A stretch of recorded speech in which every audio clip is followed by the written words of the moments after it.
And we're live. Welcome, everyone. Good evening, Brockton Bay or Mega Okay. City.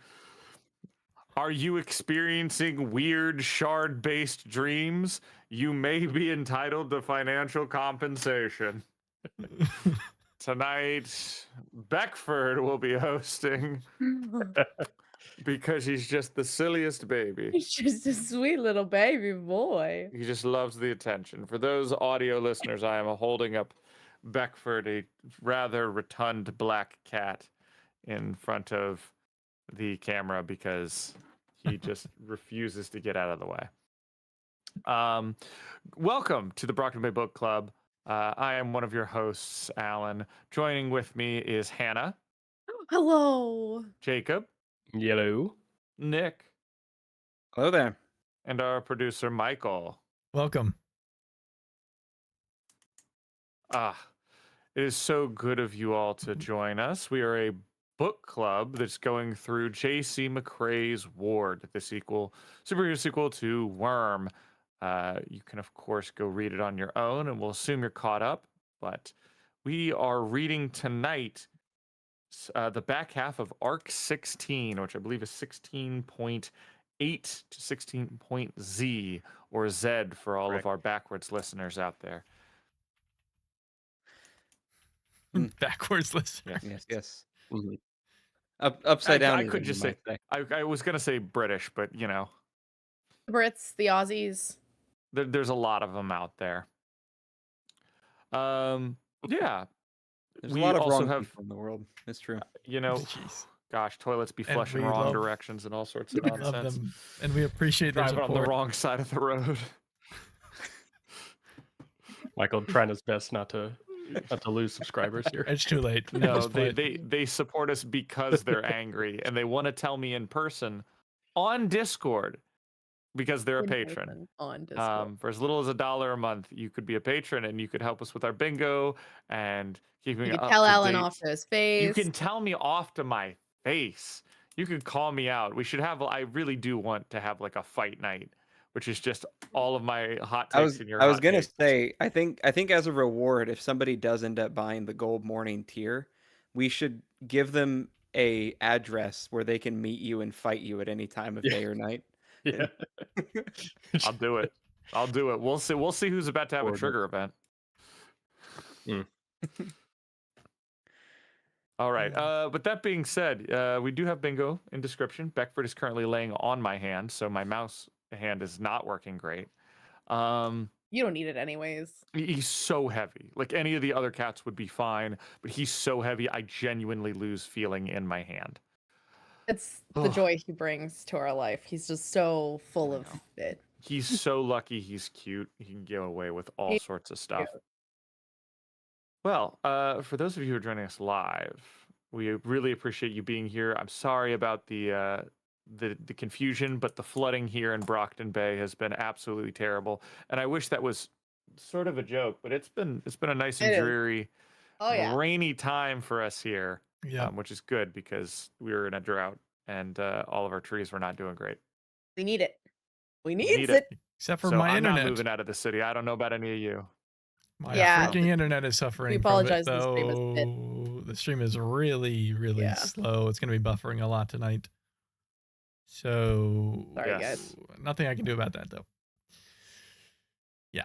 Yes. I know I had some stuff over here. Just some comments we had before. One of our patrons mentioned that upon their third reading, they found the story most enjoyable for the first 10 chapters and the last 4. And seeing as we're breaking into those last 4, we're also really hoping it picks up. So it's all fire from here. And I was like, heck yeah, I'm excited. So with that patron endorsement and hint from J-Man that luckily we have interludes from a really good person this week. What did y'all think about the back half of Arc 16? Hannah? As I put in chat, I've never been madder in my life. I'm wearing black, as you can see. This is to mourn the final Cradle. fuck. The final bit. No, not for Cradle. No. This was the final. This is for the final tiniest shred of pity that I had for Amy. It's now officially gone. There's none left. No fucks to give. No hope for her. No pity for her. This is the end. This is the end of that. I have nothing left to give for her. I thought the chapters were fantastic. I really enjoyed it. Yeah, really, really great. Fight scenes were fun. Yeah. Oh yeah, this was a good time. Cool. Well, Jacob. Yeah, Amy is a rat bastard. Yeah. There's not much more to say. All right, about sums it up. Well, there's plenty more to say, and we'll definitely say it. Yeah, interludes aside, which I did really like. Interesting chapters, very interesting. I liked this bit a lot. I thought it was some pretty neat stuff going on in the old shard space dream world scape. So, yeah, really cool chapters. I liked it a lot. I think overall, I know I've said it before, but I'll continue to say it. These are just little chapters like this. The interludes just reinforce my theory that, or my feeling that the story should have been firmly Victoria versus Amy from the beginning. I really think that's where the story is strongest. I think they are fantastically written characters. As much as I hate Amy, I think she's very well written, and that's why I hate her so much. It's because it's so very well written antagonist to Victoria. I just wish, knowing that we only have a handful of arcs left, which I know in word count terms is probably like 2 or 3 full novels, but still, it doesn't feel like we've had enough time to really flesh out this conflict. So that aside, really good stuff. Before we move on, Michael, is there anything we can do, like drop the frame rates or whatever we can do to stabilize the stream?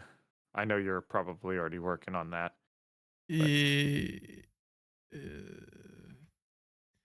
would be it's the question of, is it unwatchable how low the quality is, or is it better to buffer? And I think it's better to keep it right kind of where it is. It's already like pretty low. So Can we take it to 720? I know that's unwatchable for people of this generation, but I would say also just don't watch it live. Which is just watch it 2 minutes behind live, or like a minute behind live. That way you won't catch the buffering. Because you're watching what's been recorded. Hopefully Obviously that wouldn't be quite up to date. does it work even if it's like 15 I mean, mine seconds is. I've behind? got it up just to keep an eye on chat, and I got sick of watching the little buffer thing. So I'm watching it about 30 seconds to a minute behind live, and that's working okay for me. Okay. Yeah, that would be my suggestion. Also, I think live here perfect. is It's already behind. Okay, perfect. Yeah, it's already, y'all are already behind us live anyways. Like, me watching us is already a bit behind anyways, so the chat wouldn't be perfectly synced up anyways, so we'll sort it. It'll be fine. Yes, Bird, you're such a good hunter. She has brought her favorite toy. Okay, good to hear. Glad we could keep that up, because I know we do this live so we can have some interaction, so I'm glad we got that figured out. But Nick, your thoughts on back half of Arc 16? Yes. I do agree the interludes are the highlight, in the sense that they are the most interesting portion of this section. I would say I'm of two minds with the non-interlude parts of the second half of 16, which is a hard way to say it. The first half of the second half, I had a hard time with. So that would be like 16.8 through 16:10. I just kind of had a hard time getting into the headspace of what was happening. There were some cool bits in there, but once they were actually in the shard space, it kind of became, something about it became difficult to follow. And I think it's because there was a lot of action happening while Victoria was down, and that made it a bit difficult. Like, she's not seeing what's happening, we're not seeing what's happening. It makes it very confusing and chaotic, but not necessarily in a good way.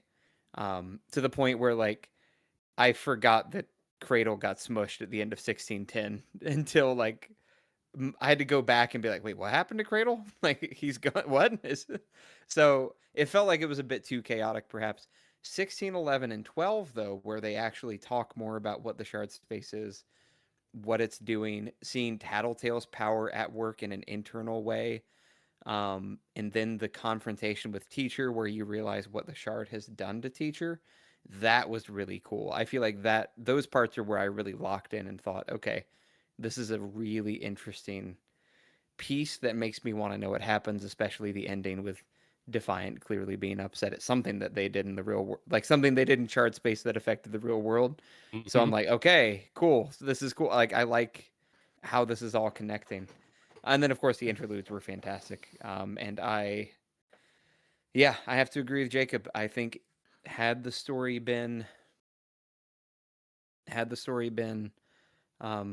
more Amy focused, I think it would have been better. It would have been a bit more grounded, perhaps. I think that's tricky to do with the fact that Victoria has such trauma towards Amy, and so you can't really have them in the same room all the time, right? You can't have it like a Taylor Coyle situation where they're together and interacting a lot and getting those cool villain protagonist moments, but there had to have been a way to do. I don't know. Yeah, it's honestly, I think doing it through interludes would have been the best way. Like you have a bunch of Victoria stuff, and then you see what Amy's doing simultaneously, and that could have been really cool. So, Yeah, because eventually this will get. Oh. Yeah, and not to jump ahead, because there's a moment in Amy's first interlude that is in the past, and I think Amy says something that affected how Yamada treated Victoria, and I'm like, that would have been really cool to see in the moment as it was happening to make that connection. So that's all. Yep. Also, I'm wondering what chat is saying about that as opinion, not fact. What are we talking about? I think maybe Truitt's saying maybe it's not buffering for the Brits. Yeah, I think It's they're bad definitely at buff. buffing Look, Brits. they're piping internet onto their little island. Okay, they're having, they're piping it through the tunnel, through the channel tunnel. Yeah, they're getting their Through the 5 channel. mega, their 5 On a megabytes they Tuesday. share with everybody. Okay, I was gonna Peppa say, Pig. don't they bike? Don't they hook the bike up to the generators? Oh my gosh, they Pedal, do that. Yeah. Do we have Brits? Do we have any Yes. Patreon Brits? Not Yes. anymore. We did. We did. You did once. Oh no. It's okay. It's okay. The World Cup's coming up, and then they can gloat over there. Oh my gosh, can they gloat? I mean, It's not like they're gonna win. I was gonna but, say, you rather know. they can just laugh at us again. So Yeah, I was gonna say they can just laugh that they're better than us, not that they're also winners. Yeah. Okay. My thoughts. Really like the interludes, top notch. I also, Nick, have once again. I just think that shard space, I think, is a combination. We'll get more into it, but it's a common writer's pull for writing alternate space, but also it's particularly bad because Wild Bow's bad at geographical space. I just, yeah. In a weird way, it almost works for him, because he's like, it's a geographical space that just doesn't make sense with geography, and I'm like, okay, so you're just giving up. So have fun with it. Why not? All right. Yeah, but I think in terms of like this is absolutely the catalyst in a bunch of senses. Like there's so much going on in terms of like what's hinted at in the shard space, what's hinted at in the shard space about out of the shard space, like people's life events and that happened in the past that are happening right now, and then of course you get out and it's like, what did go, what did you do? There's just so much going on that's like okay, but it's still all pretty unsure, and then the next one's going to be, is going to be hitting so hard.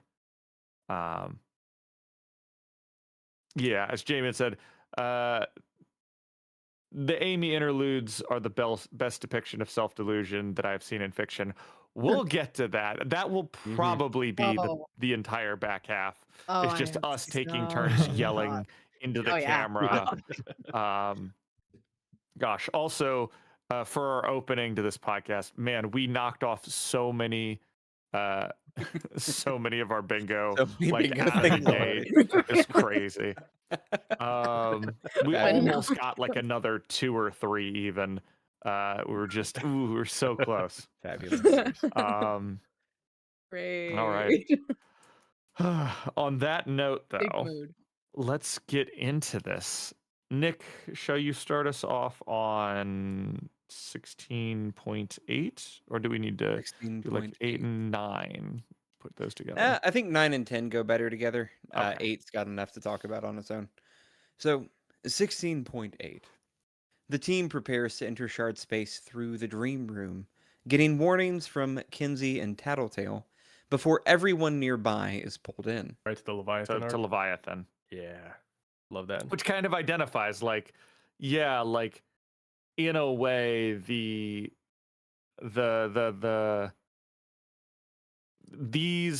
way that they see them in here are somewhat physical manifestations of the agents, and in a way all of the end bringers are physical manifestations of the same, you know, agent pushing Right.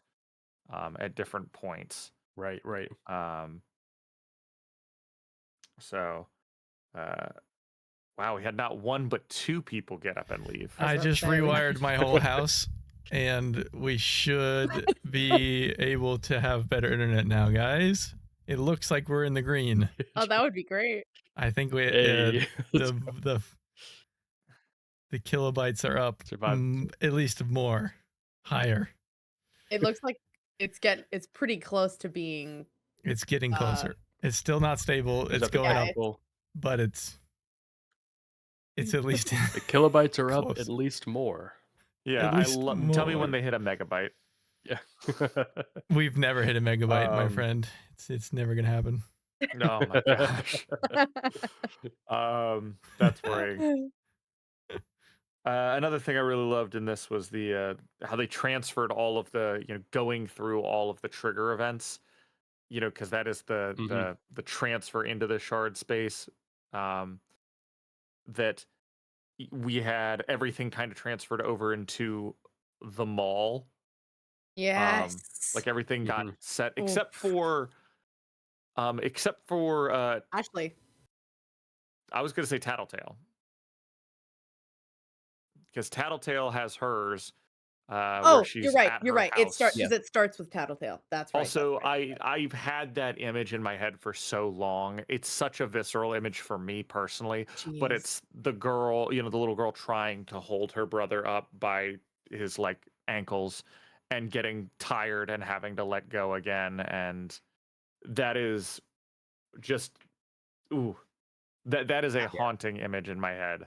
And I've been waiting for that to come up. Yeah.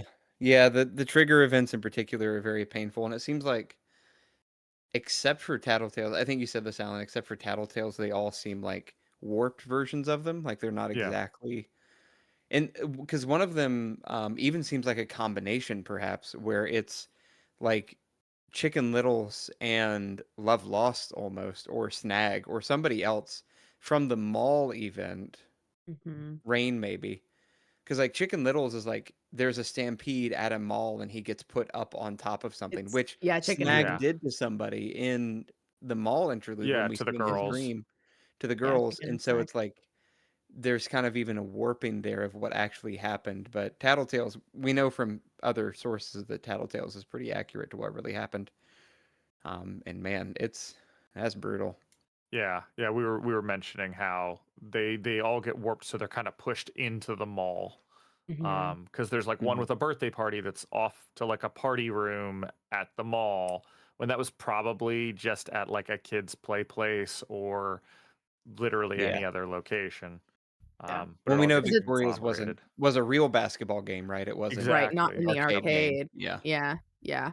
I thought that was interesting though, because they're all in it together. And this kind of like you could see it so easily be like we've talked about this but in the past with Worm, but like visualizing it as one of those scenes in a show that doesn't have any cuts in it, where it's literally just like one event after the other. And there's like hidden cuts, but it's meant to feel like one long scene and they're all just kind of Mhm. like circling around and Yeah. in each other and they're all kind of happening at the same time and it's morphed, but they're all there together. And like that would visually it's really cool because that's kind of how I read it. I read it as like that one bit just kind of moving through and around Mhm. and connecting and then Almost like a looping back in carousel. on itself. Yes, yeah, very much so. Yeah. And Yeah. the Candy to Darlene one was ooh, yeah, that was Yeah. yeah, Yeah, this one was tough. This was really tough. Yeah. it's like you're slapped with multiple traumatic events, Back to like back. horrible traumatic events back to back. And Yeah. obviously that's what triggers are, but having them put so blatantly in front of you, like having Tattletale's brother's suicide, and then you've got like Candy basically being like propositioned by this older man, and then you've got like Sveta's, which is really weird and out there. Because Yeah, she very didn't really have different. a true trigger event, right? Kind of, I think Fran Yeah. mentioned that in the chat, where Yeah. you get even Sveta gets a glimpse of maybe who she was before she got taken by Cauldron. Mm-hmm. There's yeah, lots of weird stuff going on. Yeah. And we like it. It's fascinating. It clearly pushes them all to the edge. Yeah. Tattletale is very much on Pushes edge for the them rest of the chapter. all to the edge. No. Oh. So bad. Oh, It's been Alan, a you were great really podcast, folks. shopping around for that one. Have a good night. Oh. Yeah. Yeah, it's interesting.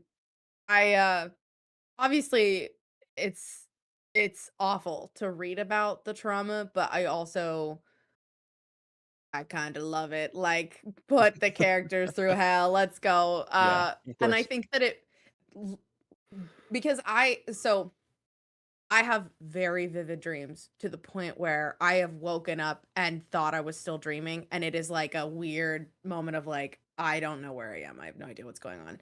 Uh, and it's really disarming and weird, and it is not a fun space to like pull yourself out of. And having them come straight out of that trauma dump, basically, straight into combat is fantastic. So like the just that moment of like everyone's reeling, everyone's like basically gone through hell, relived it again, and then relived each other's trauma and that feeling of like you're in the trauma and you're trying to figure out whose trauma it is and you're like, is this Sveta's? Like, no, like who is this? Like, oh shit, this is Mhm. Candy. Like, oh shit. And oh, and now we're Darlene. Like, and that kind of this, you can't take a breath, you can't take a breath. And then they get dropped on their ass and they can't take a breath again because now we gotta fight. And Yeah. it's so good. It just leaves you kind of like, you're leaning in, you're waiting to see like what the heck, man. And oh, that was great. I loved that. I love that a Yeah. lot. Yeah.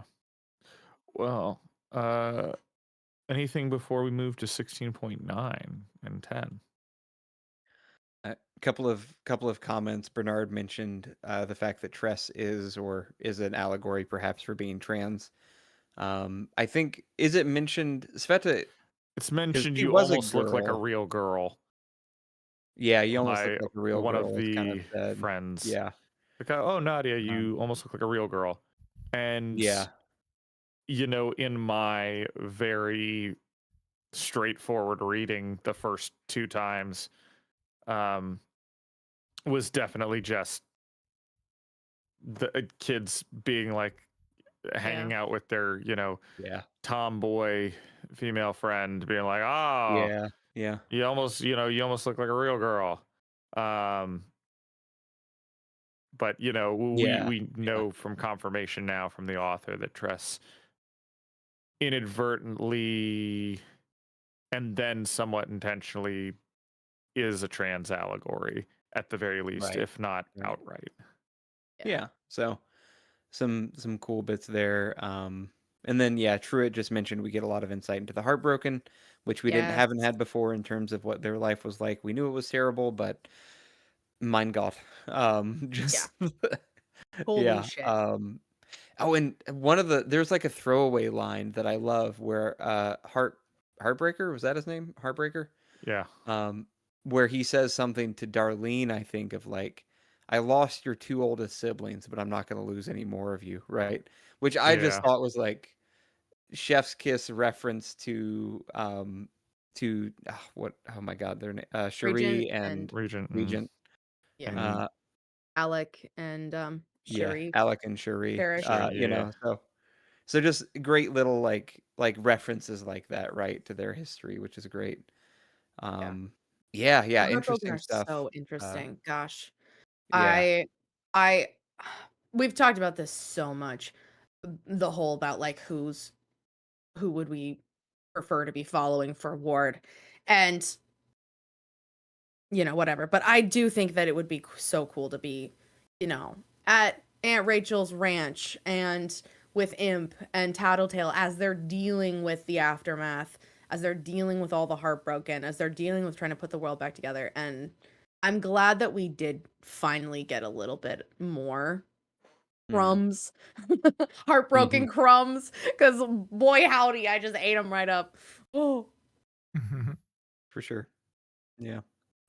Well, Well, more please. 16, 9, and 10, I think, can go together if we like. Yeah, go for it. Yeah. 16.9 and 10. The group tries to fight and survive Cradle's fractal hand monster, and while they try numerous individual or cohesive strategies before deciding to turn on Cradle himself. 1610, the fight continues. The group shares last messages. Cradle is killed by his own agent, and the group enters shard space proper. Ooh. So, one of the things that the summary does a disservice to, I think, is the fact that Victoria is the one who figures out that this is controlled or related to Cradle in some way. That it is, in fact, Cradle's agent. And I think there's an implication that Love Lost and Rain and Colt are also safe when they're in their own spaces. Meaning the agent only seems to care or have an effect if they decide to venture out of their space, right? Which, of course, they're trying to do. So that's why they're fighting it. But it begs an interesting question. Out. Yeah, I did love that. It's like, oh, it knows them well enough to separate them, and also knows them well enough to know that Byron's unconscious. Yeah. Just zonked out. Completely unwell. I mean, we've talked about it before about the whole shard recognizing how you see yourself, and that Victoria's force field and how it included parts of her costume before, and now it's in the shape of the wretch because she still sees herself as the wretch, and she can't distinguish herself from that. And kind of that same idea of how you see yourself, how you see something as part of you. The Tattletale with the gun, she carries it and has carried it for 5 years. It's become a part of her. I don't know, when you wear a piece of jewelry all the time and that's just a part of you. You don't even think about it or notice it anymore. Or your nose, you don't technically, your brain cancels out your nose. You can always see it, but your brain cancels it out because it's this has always been on my face. And eyelashes are also the same, but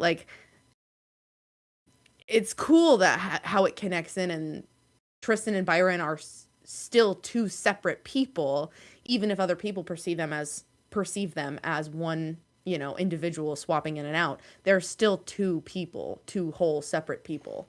And yeah, it was nice to give them a little bit of something. We need a win every now and again, and I'll take that as a win.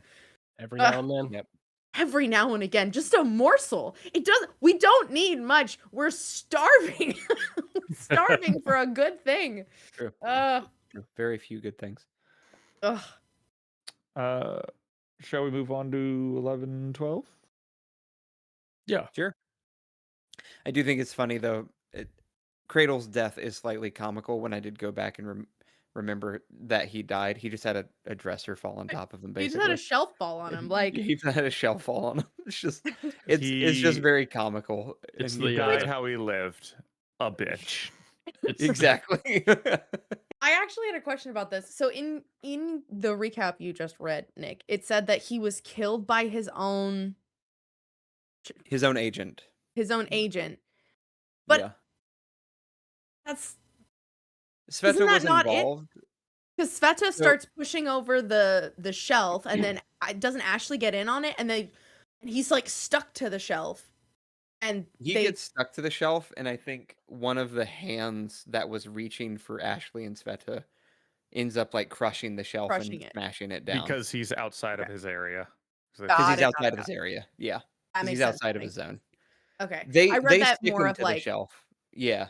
Yeah, I read that more of like a series of events that happened at the same time, but didn't necessarily mean his agent was the one who dealt the killing blow. It's very it's very syndrome-esque in a sense, because if I remember right, he gets like his shirt stuck on the shelf. It's his cape. Like, yeah, It's he gets his cape. Not cape. Like gets his sleeve or something stuck on the shelf. Yeah. Outside of his zone, and then his agent smashes him, and it's like that's what gets him. Fantastic. It's very, very comical way to end what was a pretty. I would say he was a decent villain for the story. Rip Caillou. Overall, you know. Yeah. So, yeah, Rip. Yeah, R.I.P. Rip Caillou. Caillou. As Brand said. I would never besmirch Cradle to that level. Not All their right. There's evil. only one person in this Yeah. story who's as bad as Caillou, and we're gonna get to them. Yeah. All right, Yeah. 1610, or sorry, 1611, and we could throw 1612 in there too. I feel like we can combine those. Mhm. So, 1611, Damsel fixes the group via shard shenanigans, and the group explores the space, learns things about themselves, and find teacher's group. 16.12, the group makes plans to cross the gap. Vicky looks in on Amy and learns things she didn't want to know within the shard space. She then puts all of herself into stopping teacher's plan. She succeeds, but at what cost? I'm gonna stop us right there because I can hear the comment in chat. Oh, so have you figured out this? And I'm just gonna stop you right there. Don't say a damn thing. Don't even ask the question as a leading one. Don't make the statement. Oh, so do we know who this is now? Don't even do it. I know you're on we a don't delay, know but because I can we're hear you stupid. typing it. And Don't type as it. far as we know, in the story, which is how we're reading this, Nothing it has is been all revealed. speculative. We'll figure Fair this enough. out once we get out, which is Tell him, Alan. 2 weeks Tell him. from now. You tell chat. So you can tell your fingers to So, calm the fuck down. Google parahumans signal. Next No. Nick, no. No. Oh man. Yeah. Oh, that's funny. I do love Damsel. The one line that made me kind of laugh, and maybe it was just the way it was phrased, and maybe it was an audiobook thing too. And it's a combination, right? Damsel's really good in shard space. She's figured out all you have to do is basically figure out how you want to present yourself, and you can pull that person out of shard space, because shard space contains all of who you are and every iteration of who you are. And just the line in 1612 that gets me is where Victoria's like, "Damsel, you're good at this. Fucking strut your stuff." And I'm like, what I love that. That's how I would have phrased it. It works, I guess. But it's just, I mean, it's like, Ashley's being so Hold cagey. on, Like, yes, queen. yeah. Oh, wait, hold on. Yes, queen, Yes. slay. There's yes, queen, slay. queen. There you go. Slay. There we go. Slay. Yes. No, so she's good, and she's like being elusive and being all like, well, and Victoria's like, bro, we uh, are in the lion's den. Can you not be like modest right now and keep things to yourself? Like, we're trying to sort things out here. Come on. Also, Fran, did we figure out Amy was bad? Shut the fuck. They'll kill you. no, Amy's a good person. She said so. My Yeah, God. this was the one that. You Oh my know God. that's not what I'm talking about. You try my patience. Chat tries a Oh my lot of God. things. That's a really fucking good one, though. Oh. Yeah, Bernard, we I have firmly gotten into the I know how this ends, and I know some of the stuff, but because Shard Space is such a like, there's so much going on. I Just assume. don't really remember any of this part. Yeah, I just think assume. I remember like some key events in the last arc, and the rest of this is kind of a blur. 'Cause Like, it's been I'm years currently in Shard you read Space right now. Let's just put it that way. yeah, seeing visions of himself from the past and the future. right, Yeah. and they Um, don't. I don't know which one was correct. I'm about to make a statement. I think that Scapegoat would be really scapegoated in Shard Space because I think his ability would be really great at pulling whatever the hell you needed out of Shard Space. Is that something that happens later? I don't know. I don't remember. fair Am enough. I a Go off. prophet? Go. No, you've just read it already. We can assume if Alan's talking about it, he is not going to spoil it for Yeah. us, so he must not remember. No, he would never. Yeah. Yeah. Yeah, so I do like this section too. This is part of why I like this section as the lore dump sort of bit, right? Like we found out about the entities in Worm, this feels like an added layer to that where Damsel's talking about how when we die, this is where we come. Why? Because Shard Space is literally recording your identity, right? It's not just because that's what the entities were doing. They were gathering data. And so it's not Mhm. just a space where powers exist, but it's literally recording your identity, Mm-hmm. which makes sense with how now we have Valkyrie who can sort of summon pieces and shadows of people from Shard Space, like memories of those people, right? You're pulling almost like a corrupted file version out of a computer.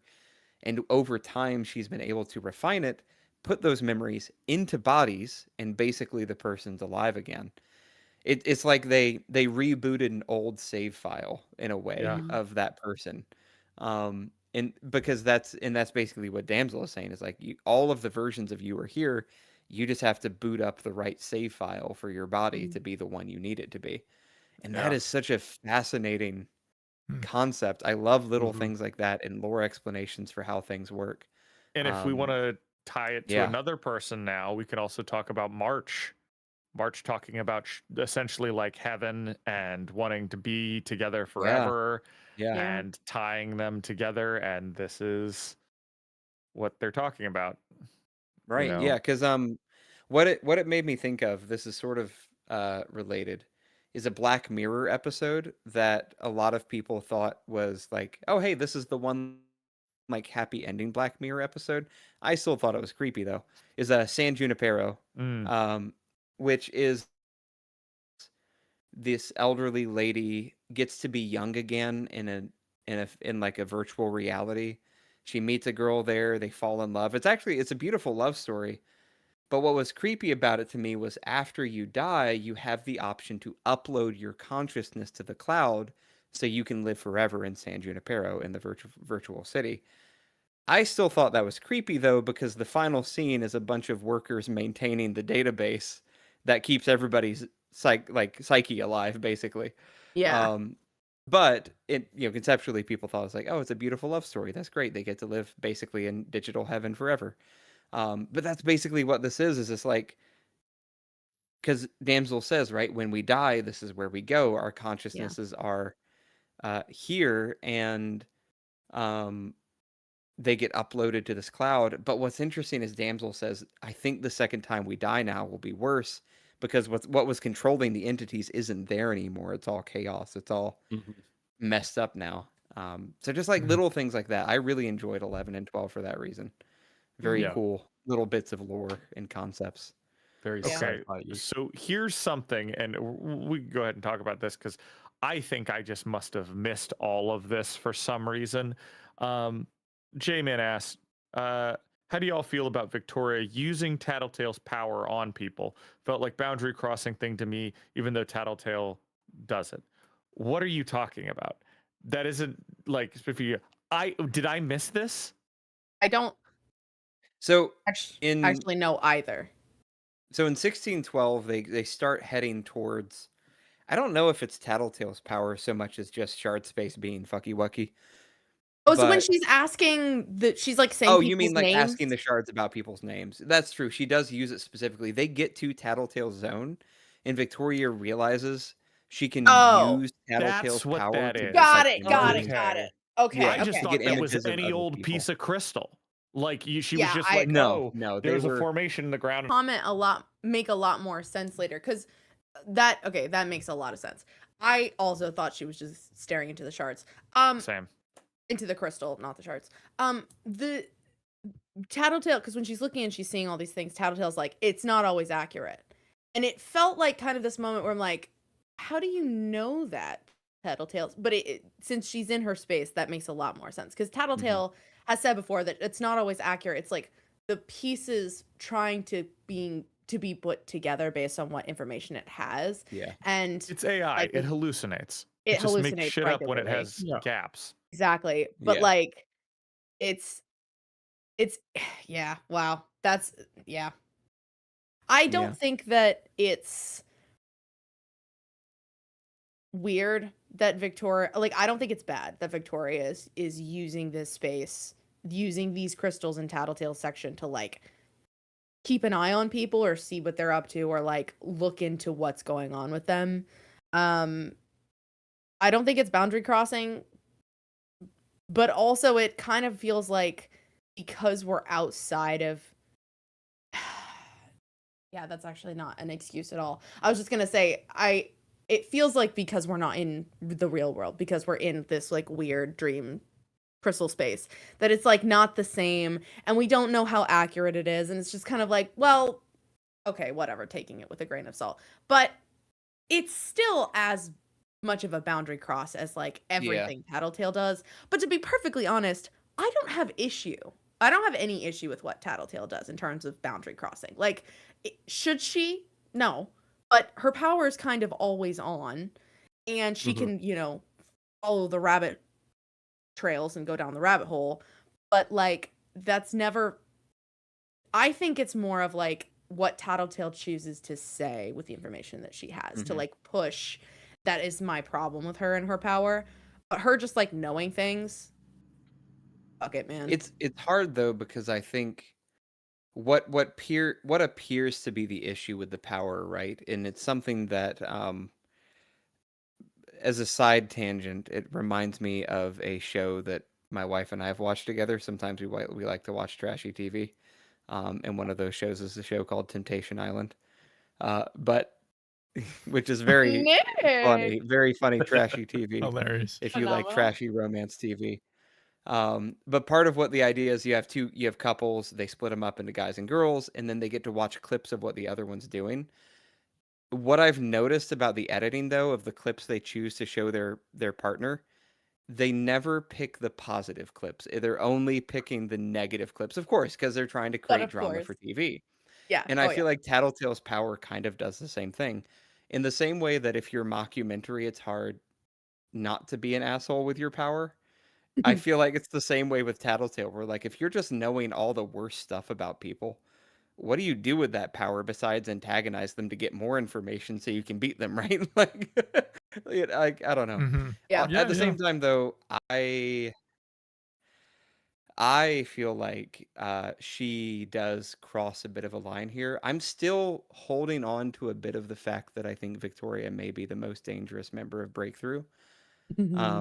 I'm still holding on to that because, although Chris is obviously a problem, we can get to Chris later in the problems he's creating, quite literally creating. Mm-hmm.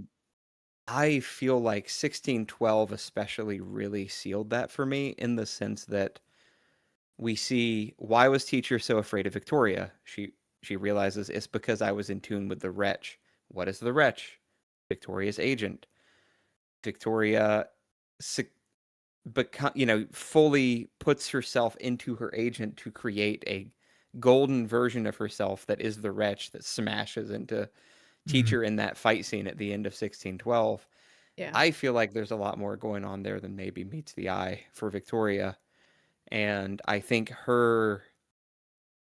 it's not quite the tipping point, but I feel like her spying on everybody she knows and realizing there is literally no one who has my back. I feel like that's, and she sees Dean getting powers from Cauldron. Like literally Ugh. everybody she trusted is worthless to her now.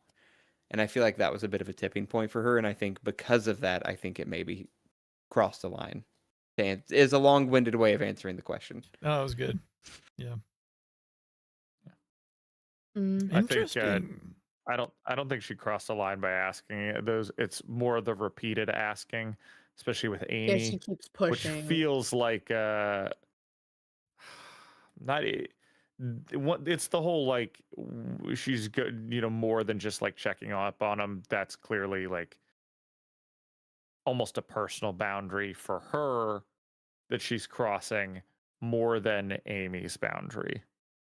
If Yeah. that makes sense. Mm-hmm.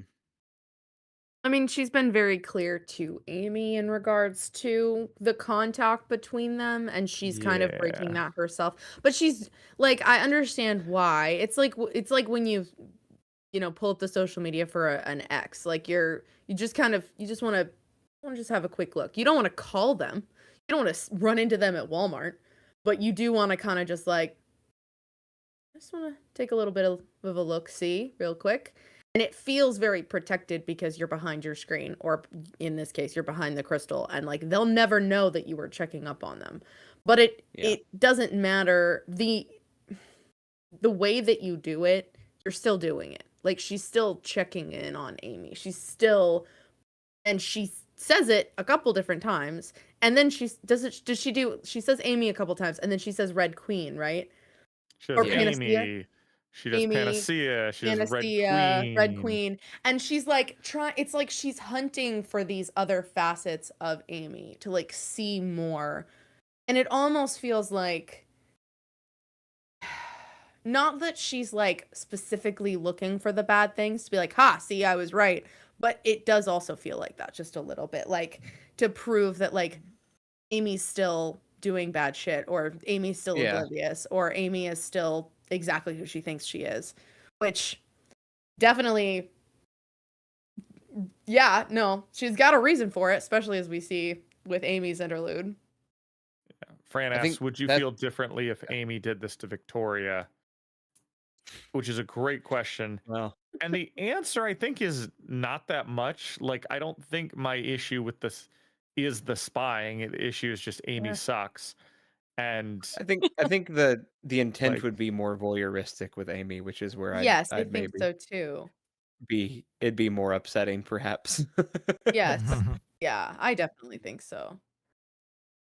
This the idea of like, and it's because we've seen Amy over and over and over and over again bust right through boundaries, that like having like, again, okay, pulling up your ex's Instagram, that's not a big deal. But if you've stalked your ex multiple times, you've broken into their house, you've gone through their sock drawer, yeah, maybe you should be blocked from seeing their account. Like, yeah. Fuck Amy. I have nothing else to say. Yeah.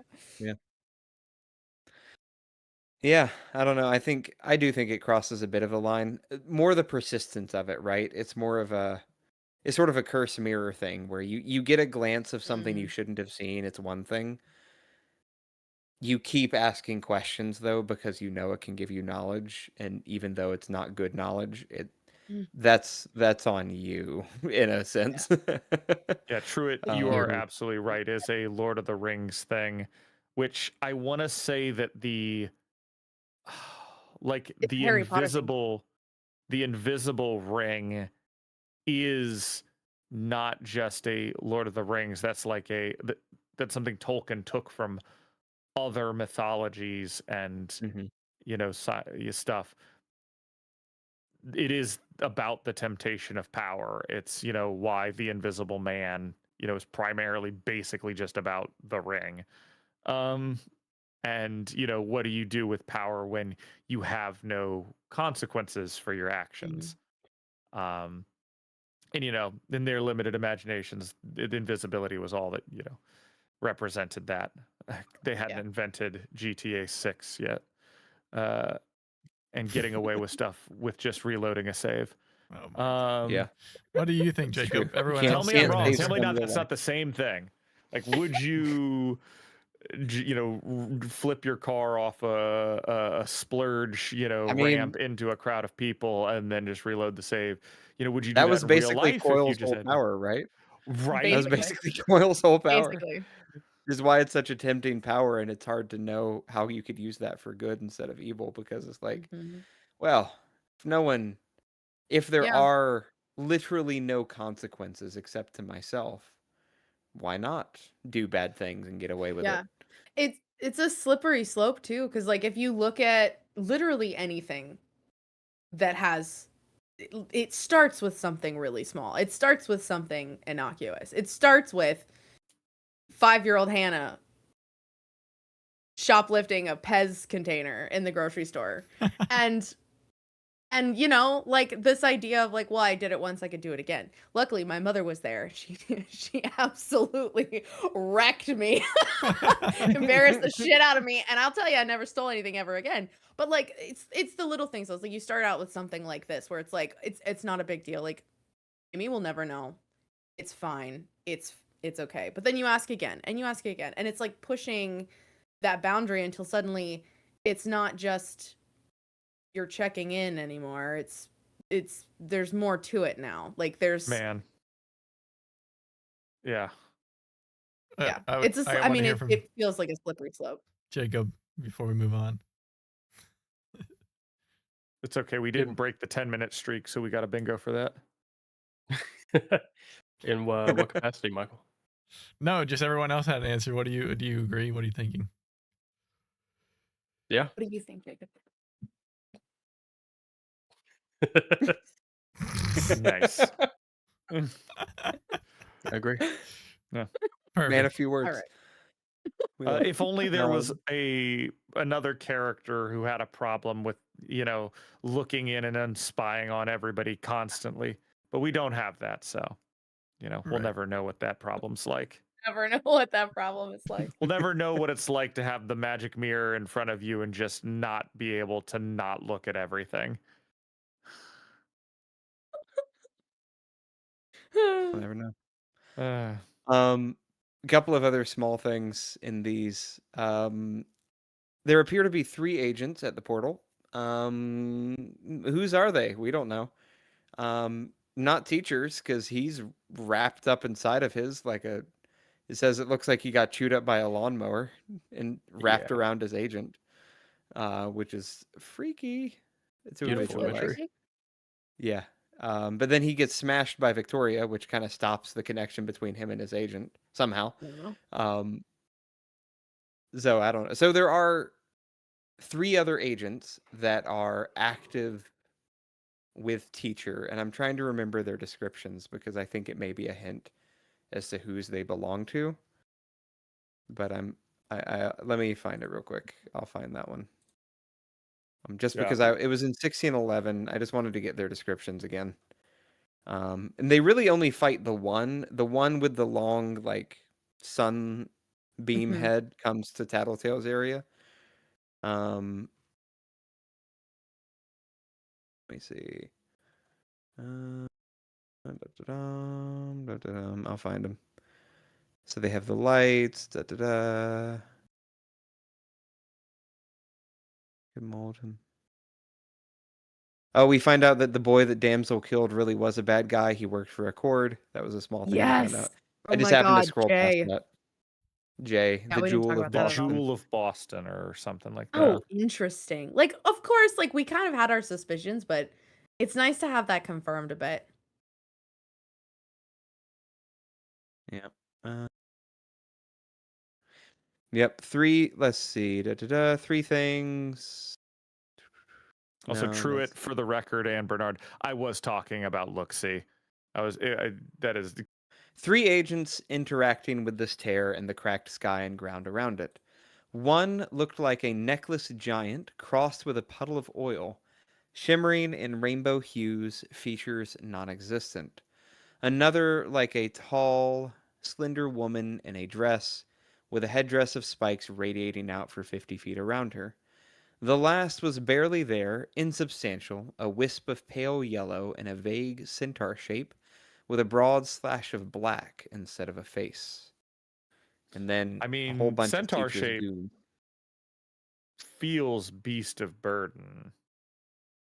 Oh, he dead though. Yeah. Bob's dead. Who's That who doesn't mean turned his into a centaur agent shape is. though? Lord of Loss. That's true. Lord of Loss would be the other one, yeah. The black Crawler from the flash grave. across. Yeah, that's what we all want. The black slash across the face to me felt reminiscent of when we're looking in on Dean, and he has kind of a lot of like messed up features or like black scratches across his face because of finding out that his powers were bought. So it kind of made me wonder if it's like tied to somebody who was a Cauldron cape or like tied to Cauldron in some way. But I mean, Let me see. Interesting. They'd noticed us. Behind them was teacher. Teacher broken. Teacher if teacher had been caught in a lawnmower. And the substance of him wrapped around the blades. But the blades were a figure, and the figure was many-spoked. So here, I have a thought about teacher. Maybe there's 4 agents there. It's hard to tell. I have a thought about teacher in what he was trying to do. Yeah. Because it seems like he was trying to integrate with his with his agent. That was the process. You know, he opens that portal, he tries to integrate, and in a sense, he's trying to save humanity, obviously with him in control, because that's just how he works. Sure. But are those one and the same? That if he can, because he does have what we've seen from his agent, kind of a connective material. Like he can join stuff to him, essentially, is what it looked like in the shard space, to me at least. With his many spokes and stuff. That the idea of he can connect everybody to him, then he can draw them all into shard space and preserve them, much like you would like upload everybody's consciousness into a computer before the world gets nuked, and then everybody's alive inside the server, and you could potentially pull them out again. Yeah. That's the vibe I got. But in that way, him pulling everybody in and attaching themselves to him, that is essentially creating an entity. Like you're taking all the shards and shunking them to yourself and attaching them all. That is just a new entity at that point. Yeah, that's interesting. I mean, we've wondered since the end of Worm, really, how permanent entity death is, and like, do they have procedures for regrowth or reforming or rebirth or something like that, especially given the fact that like the agents still seem very much conscious on their own to some degree.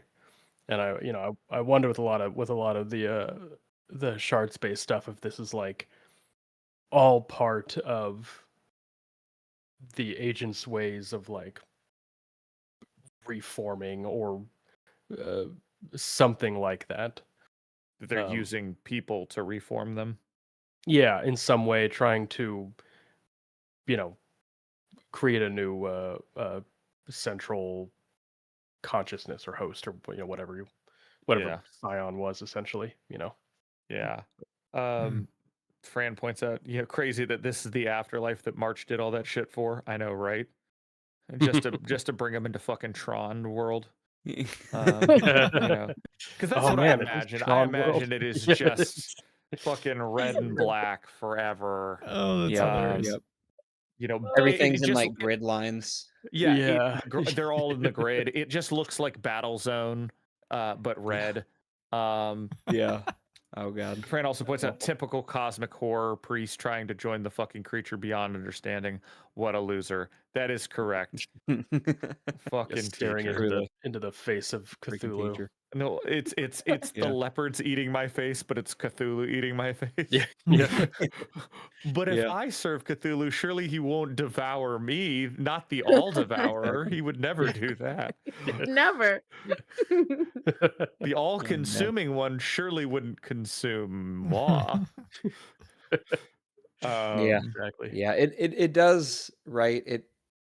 It's interesting because then it bleeds into that question of how much of these plans are human plans that are shard empowered versus shard plans. Because like with Contessa, her whole thing is the path to victory. How do I achieve the goal that I've set for myself? But what if even still, even though obviously it led to the death of Scion, which seems like, an anti-entity plan, what if even so the path to victory that is given to her is one that ultimately leads back to the entities getting what they want? Or the predictions that girl from Worm, what's her name? Girl from Dinah. The predictions that Dinah has even still kind of push, like all of those things, Accord's plans, like they all fit into this bigger master plan. Mhm. Yeah, I like as Truitt mentions, it's sort of like a super organism or like an ant colony where there's no one part that's technically more important. And I Yeah. think about that ant colony one in regards to Adrian Tchaikovsky's Children of Time, where the spiders use ant colonies as computers. Like that's what their computers are ant colonies. And a combination of that and like real big level, like, okay, so all the heroes, like what if they're we're reimagining here, you do get all of the heroes to take over because that's where their inclination is towards. They make a super entity. Shards keep proliferating through children and intermingling and build up until this becomes a spacefaring race of humans with superpowers. How is that any different than essentially reconstituting the entities? Like, kind of like, what if the entities are in fact in control and just drive society to rebuild them, as we're talking about? Right. Oh my gosh, we figured out how to go into shard space and space travel and dimension travel, and like at some point in time they just become the entities, like the PRT with all of its heroes, or the Wardens with all its heroes, literally just becomes a blimp of shards, essentially. Yeah. Wow.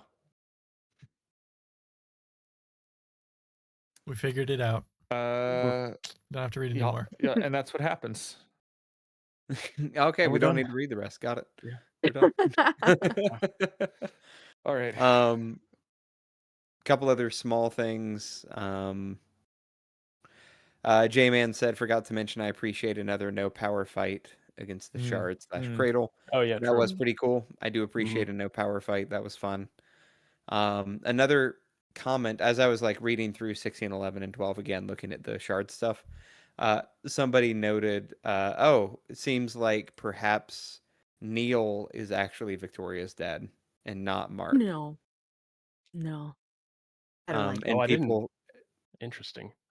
have speculated that it makes more sense with their powers that Neil would be it. Victoria's dad and not I'm Mark. going to look up Neil's power real quick. Poor Mark. Yeah, Yeah, if that believe- man couldn't But be I like cucked enough. I know. no, I see. Just I like Well, him and so somebody much. speculated as well that they think part of Mark's depression is that he knows. No, What a Mark my move. God. Oh, no. that Like hurt. a contributing His factor name to his is- depression is that he knows. hurt. Neil's name is Manpower too. Oh my Man. god. Manpower. Jeez. Yeah. That's Gosh. so bad. See, listen, this is why I need to read the comments. Because Jeez. I read it and I read that part and I was just like, oh yeah, they made out once. I thought Really this nothing was untoward had happened. I thought this was a joke. But he runs into damsel in distress who refers to him as big guy. He is 7 foot tall. Holy Jesus. shit. damn. No wonder The big Carol ol' climbed him lightning like a bolt. tree. He, I'll go now. I believe he's the guy that is appearing during. Oh no, yeah, he shows up during the Boston games. He's got electromagnetism. He can produce an electromagnetic shield around his body that augments his strength and durability. Interesting. Shit. He's got other stuff. Fuck. Fuck. That is the first one. God damn it. He could also discharge his shield to deliver high impact or electrified hits, Yeah. similar to Fuck. It's similar a to hard his brother. day. A hard day Hard in day for- Shard space. For the Mark fans. I know that it's supposed to hit hard, and we'll get to it too, but like, I don't give a fuck about Dean. So like him being revealed to be a Cauldron Cape is like, it sucks. Oh, But Neil, on the other hand, is more important because like, And like is because Well, it there was a solidifies that comment Carol's a too- goddamn bitch. that's true, right? There was a comment too when I was reading through that little comment chain saying that yeah. So it's Fran said there was a previous interlude where Victoria's shard refers to Carol as mom, but Mark as the man who raised us. And not dad. Interesting. Oh my God. Interesting. So yeah, so in the That's comments, and that's what interesting. Fran just said as well, but one of the comments said that was back in 12 when we were in Victoria's Wretch Shard perspective. This is man. Mark's Listen, brother. Also, I Yeah. try. Yeah, I read this book. Mark's brother. Yeah. And I try to just take away things that are good, like Gru not being dead. Or no, is I it, don't think it's not no, Mark's is it their brother. It's brother-in-law? Mark's. No, It's brother-in-law because he's that's Dallin, right. It's Carol's and brother-in-law. yeah, it's Carol's brother-in-law. Okay, Is it that's Carol's better. Yeah, hang on. No, I thought this was Yeah, 'cause Mark's her and her actual sister brother, marry- which That's is not so great. much. 'Cause her and her sister have powers. They marry 2 different guys. Yeah. That's right. Neil Pelham. Yeah. So okay, yeah. So understood. her sister's husband. Yes, Her Correct. sister's husband, yes. still not good, but Jacob's so upset somehow he has to leave. Still awful. You know, no, I- still somehow terrible. All I can think is, wow, imagine if confronted about this, if Carol would have some Amy level delusions and because she feels like she would, and does this solidify that Carol is in fact Amy's mother? Not biologically, but like spiritually. oh, Like Spiritually. Yeah. spiritually. Oh yeah. Well, I mean, somebody asks Amy, do you think maybe you picked up a little bit from your adoptive parents? And she's like, So why would I pick up anything Wait. from the people I lived with? for Everybody 13 years?" knows it's all about biology. I'm like, bitch, you are not nearly as charming or anything as Marquis. Like, So you wait, and Marquis wait, have wait. nothing in pause, common. pause. Yeah. So if this were the case, Yeah.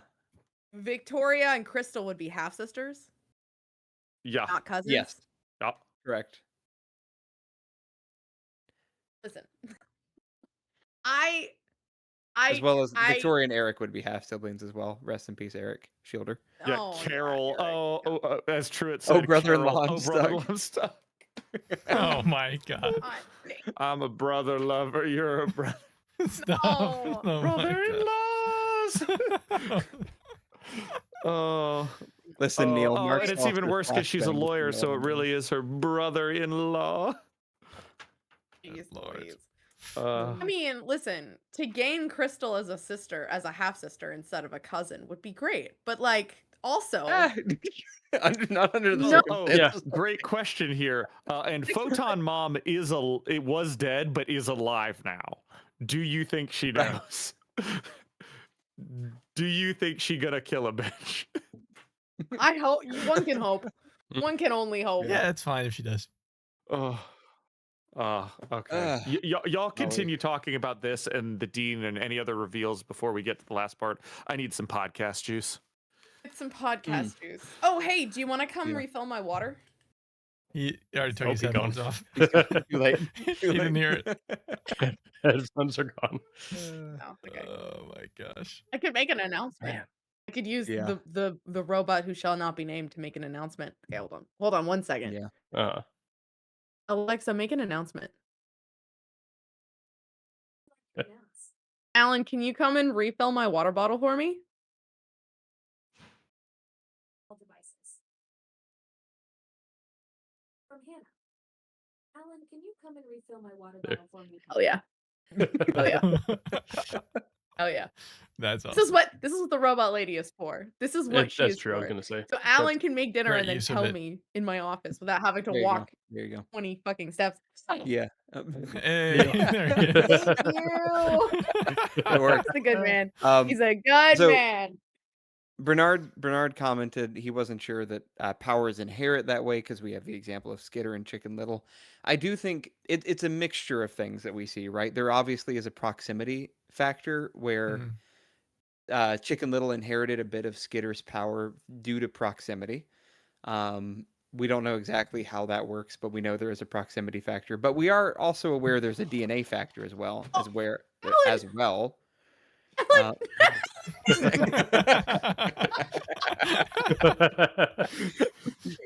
For You listeners audio only. listeners, I just brought Hannah's water onto my screen and drank it, and now Hannah's coming after me. Oh no. He's gotta run. Oh god. Oh, they're fighting. Gotta run. Podcast is gonna be very confused. Chucked a slipper at me. They're fighting. Wow. Exciting times on the Brockton Bay Book Club. Yeah. I baited the trap and then struck when the iron was hot. I Sons just of want to point out that this does reinforce my opinion of how we would all operate as a superhero team. Which is Yes, it does. just petty actually. jokes. yeah, which is me, Nick, and Michael just kind of holding down the fort Just as best watching. we can, while Alan and Hannah rage some sort of war for the city. Yeah, I do- It's just You mean just have me, a like, lot of fun? You know, This- me yeah. talking to PR, being like, "Oh, we're trying to clean up the city. We're trying to do this," and then I see the Nazi. Now watch this drive. Boom. We're the my cucks. Oh, And, man. you know, See, who's to again, say it we just- aren't it having just as reinforces- much fun watching? Yeah. Hey, there you go. I see a Mr. and Mrs. Smith type thing happening where Alan is like a vigilante hero, Hannah's like a rogue villain, and they keep fighting each other at nighttime, Yep. but not knowing that it's the other one. Amazing. It's a real book 3 of Hank the Cowdog, where him and Drover are in the middle of a big windstorm and it's dark at night, storm, no moonlight, and they think there are two phantoms, two ghouls attacking the ranch, and in the middle of the tomato plants, and they get into a fight and they both realize that it's almost the same size as their companion, and they're like, oh my gosh, she almost got me, we need to bunker down and go back. And of course the whole bit is that they just attacked themselves. Yeah. Naturally. Also, if the fanfic community hasn't done a Parahumans Mr. and Mrs. Smith yet, I mean, come on, get on that. Yeah. I mean, I feel Yeah. like Assault and Battery had that vibe. Yeah, they did. Yeah, but they True, weren't they Fun did fighting have. again. while they Oh my were God. fighting. Yeah, they weren't married while they were fighting. That's the vibe we need. They is were just enemies to you lovers, know. Oh yeah. which Oh, I mean, and we love, we need but more of that. true. But not Yeah. in this current story, please. Yeah. Yeah. No. Yeah. Yeah, No, no. true. No enemies to lovers here, please. Yeah. I would quit. You know what? I was thinking about this. I was like, what makes you DNF a book? Like, what makes you actually just walk away and go, no, I don't think I can do it anymore. Sometimes it's bad writing. Sometimes it's bad characters. Sometimes it's scenarios that don't make sense. For this, it would be an enemies to lovers with Amy and Victoria. Yeah. I'd be like, Hard. no, I Hard think I'm end. good. Oh yeah, No. yeah, no. I'm out. Gonna set it down. Yeah. Alan, maybe you can Speaking of weigh in enemies. on before we move on, weigh in on what Bernard's talking about while you were making your juice. Nick kind of weighed in on his thoughts. It's about the nature Yes. of how you inherit powers versus, is it proximity or Inherent is powers, yeah. it, how does it work? I believe we actually so she might have inherited due to proximity. That's quite possible. But also when we talk about proximate space for these, multi-dimensional beings, that doesn't mean a whole lot. We know that DNA definitely is a tie. The big question is, it was a basketball game. Was Neil even there? And I don't think he was. I think it was just her parents. So Yeah, in that I think case, so. I think it is more of a DNA issue. And a lot of times it is, when we talk about how you confuse them, you do both. You have to have the same DNA strand and then also have them spend a lot of time near them, up your chances of a shard, another shard appearing or breaking off or whatnot.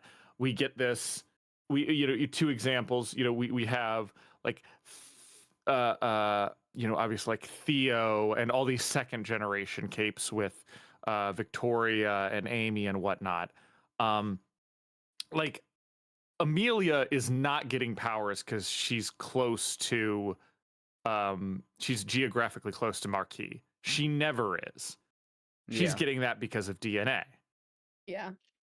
Mhm. And also potentially Aiden- growing up in a Aiden, however, clearly has a Taylor shard, off shard. Mhm. No DNA involved there. She's just really close to her all the time. So like we know that it can happen both ways. And that you're more likely if you do it with both, which she had. She was both close to Neil all of the time and had his DNA potentially. So that like kind of locks in that she's going to get those powers. Okay. She could have less likely gotten one of Mark's powers just because she was in proximity to him all the time. Yeah. Mhm. But All right. the double whammy of being in proximity to your parent and having their DNA is why second generation capes are almost guaranteed powers. Got it. Yeah. All right, There does yes. seem to be some kind of DNA connection. Yeah. I think yeah. And I guess this is a wild theory, but we don't know who Chicken Little's mom was. There's nothing that says that potentially he's not related to Danny in some way. Obviously that's a bit of a stretch, but Yeah, we you don't- lost me with that we one. don't know. Yeah. Bit of a stretch, but yeah, I don't know. It's interesting. It's interesting considering how those things come together. Yeah. I don't know. Yeah. Fascinating. All right, cool. It's fascinating. Um yeah. So I'm trying to think if there's anything else. I do love the little defiant bit at the end where they wake up and she's like, "Oh, did the world end?" And he's like, "No, but I'm No. so pissed." Yeah. And poor Natalie standing there like, love Love it. Natalie. Ah, best girl. I'm on Defiant's side, whatever it is, by the way. Just Yeah. FYI. Yeah. They He's did right. something. They fucked with something, Well, I mean, man. Yeah. we know that they were told explicitly, like, don't go into shard space. So Yeah. they did that, which we know he told them, Defiant like, told them no. Yeah. Like, of all the people, You too, know. who were like, yeah, this is probably a terrible idea. Don't do that. yeah. Defiant's like, yeah, don't do that. And they're like, okay. Turns around, does thing. Like, what are you, 5?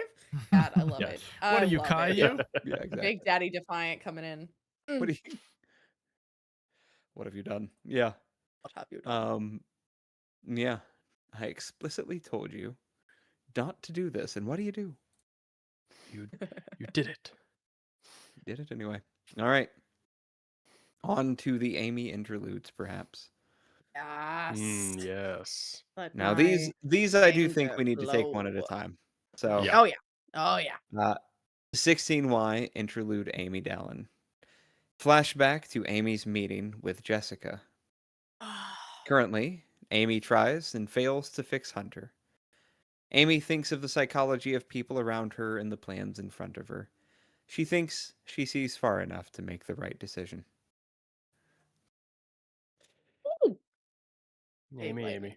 All right, so Yeah, meeting with Jessica. Oh, my yeah, God. all I gotta say, somebody in the comments I think said it on one of the arcs, but generally, some of the best villains are those that are convinced they are doing the right thing. Yes.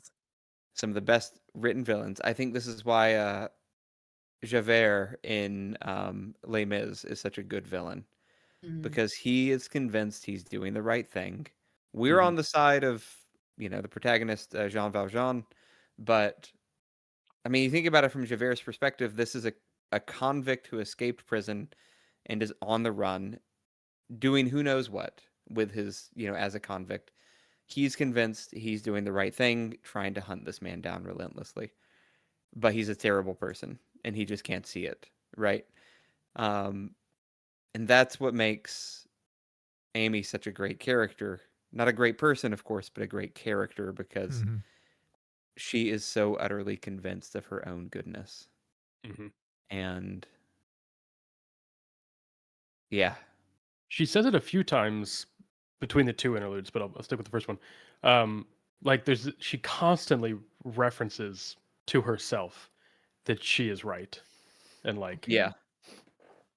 and she's doing the right, like you said, she's Yeah. just completely convinced herself of that delusion. Was it somebody in chat here you said, Alan, that was like said earlier, like the representation of self delusion or something like that? Spot on. Yeah, 'Cause, like, it's one of the best One written of the representations very of at the beginning. self-delusion. yeah. Yeah. Yeah, entirely. Yeah, it's Go it is. ahead, Nick. I was just gonna say, what's great about it is she has the same character flaw that Taylor had, in that she thinks she's always right. The difference is that Taylor was always right. Yes. I mean, I've talked about that. Amy has never not been right. And Yeah. Amy has never been right. Not a day in her life. We've talked about that comparison in Worm Yes. in particular, Yeah, how exactly. Taylor and Amy were basically like written as Foils. Mirror images almost. yeah, essentially, yeah, foils of each other Mirrors for each other, yeah. in the way that they interact and go about, and yeah, it's fascinating. I love it. I love the idea that the trope. I don't know if it's a trope or not, if it's even used enough to be a trope, but I love the idea of like the failed protagonist, essentially, where like like in Harry Potter, Neville could have been the protagonist, but it just wasn't him, right? But he could have been, like, he fit the prophecy or whatever it was, right? But it just ended up being Harry. But Neville was still a good guy and still was awesome.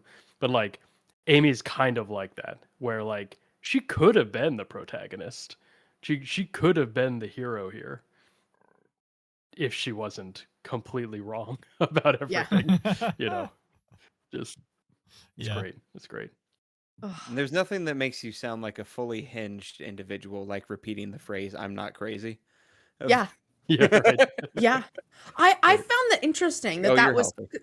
her whole her whole thing about the like I'm good, like I'm doing what's right, like I'm a good guy, I'm a good person. That makes sense for her character, for her thinking that she's, in the right, being raised by the hero family, being the healer, like that makes a lot of sense.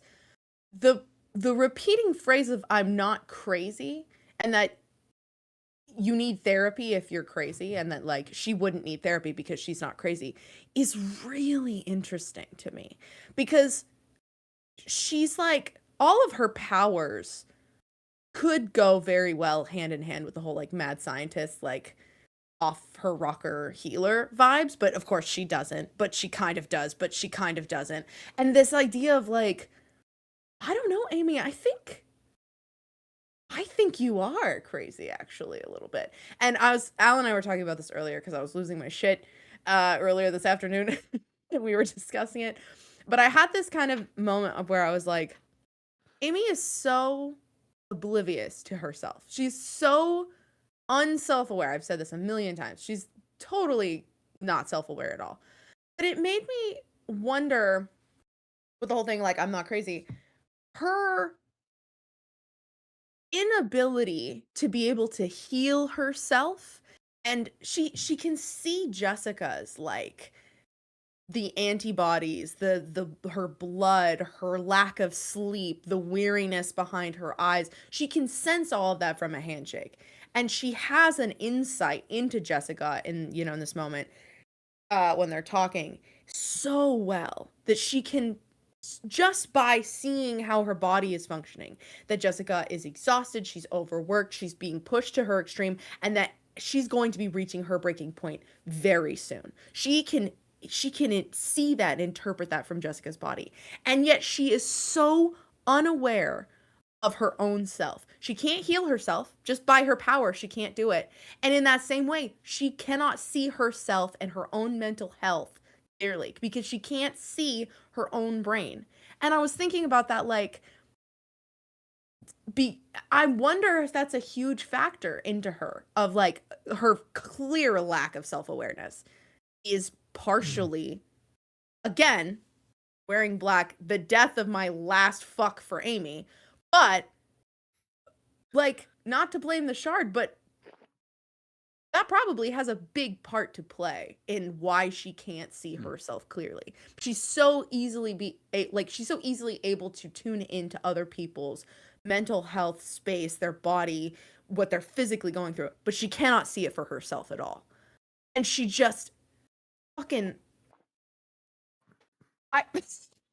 I can't. She's Can we push her into a volcano, please? Yeah. That's crazy.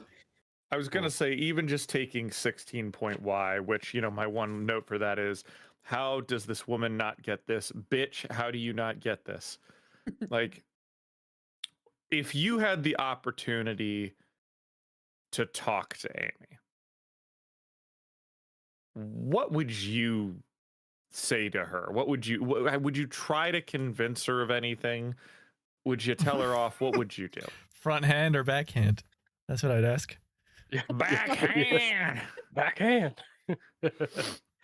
Yeah, I think it's hard, right? And I think it's clear from this interlude that the direct approach is not one that works with Amy, because she is so defensive and so self-deluded that you can't just straight up say to her, like, go to therapy, because she gets angry at that, right? Like, Yeah. if you suggest that one more time, like, I'm gonna go off, because again, in her mind, she thinks you're telling her, oh, therapy is for bad people who need help. But that's, of course, not what Jessica's suggesting. Jessica's like, no, you have a lot of feelings, Amy, and you need to process those with somebody who's not yourself.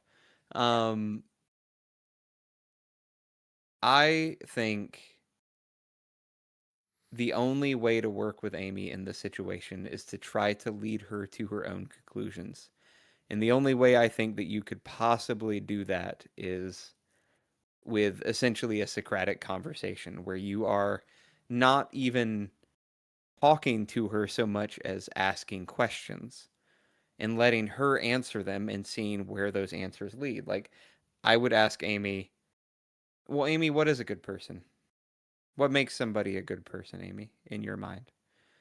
And try to get to the bottom of that, because that's what she keeps telling herself is, I am a good person. And she doesn't take blame for what she did. She's like, that wasn't Oh, really me. I was messed up and I Yeah. was in a bad Ugh. place, right? Like, It's one of the worst excuses for an abuser, of course, ever. Doesn't is really like, oh, well, I didn't count. really mean it. Yeah, it doesn't really yeah. count. Yeah. Oof, like that whole thing is just like crazy.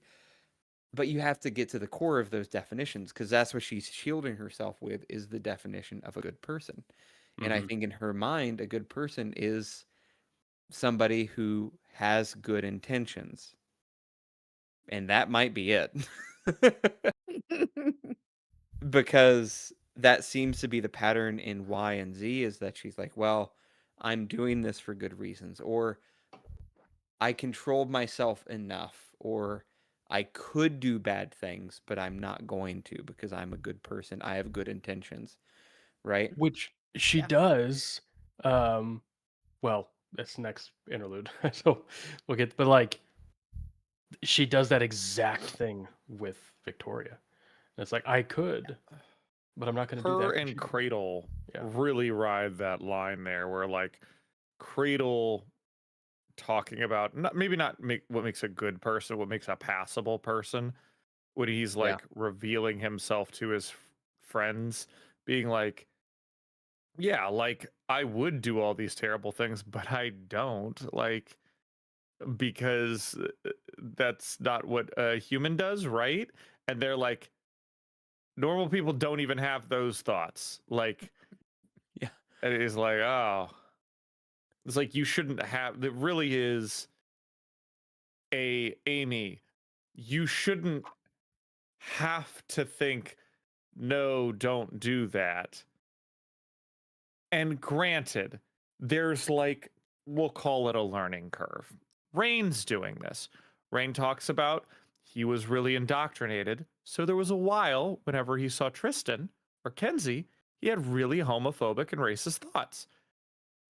And then he would stop and go, no, that's not true. Let me examine that. Why do I think this way? A level of cognitive dissonance and introspection and, Yeah. interrupting the thoughts to, evaluate. And you do that for a time, and eventually that becomes a habit. Amy has only more developed the habit of initially thinking bad things and counteracting them by just not doing them. Like, Amy, how did you get to the point that the bad things were your first reaction? Like, because it wasn't always like that. Yeah. I've got to imagine that at some point in time, your first reaction was not bad things. So, like, I want to put some blame on Carol.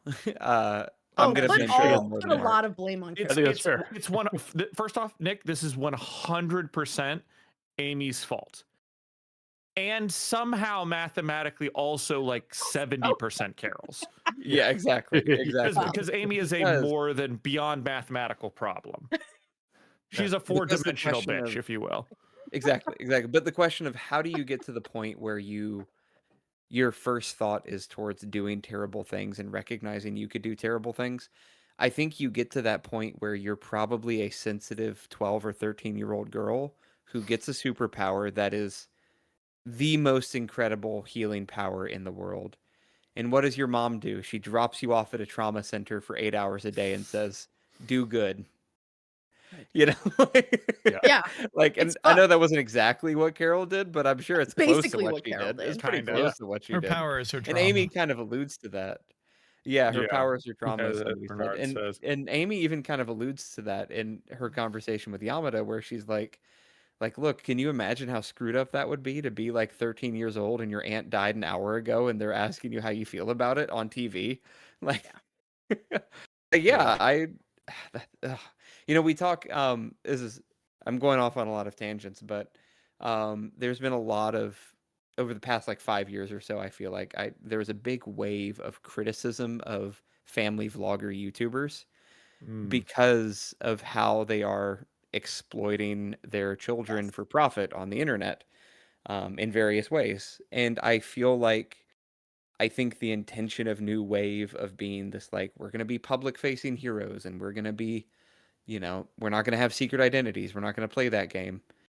I think the intention maybe was good, but when you bring your kids into it, when you bring your families into it, and you Mm-hmm. bring in these non-consenting non-adults into this space, Yeah. I think you create a lot of trauma. That's great. And It's a no good doubt that's part of what tie-in. happened with Amy.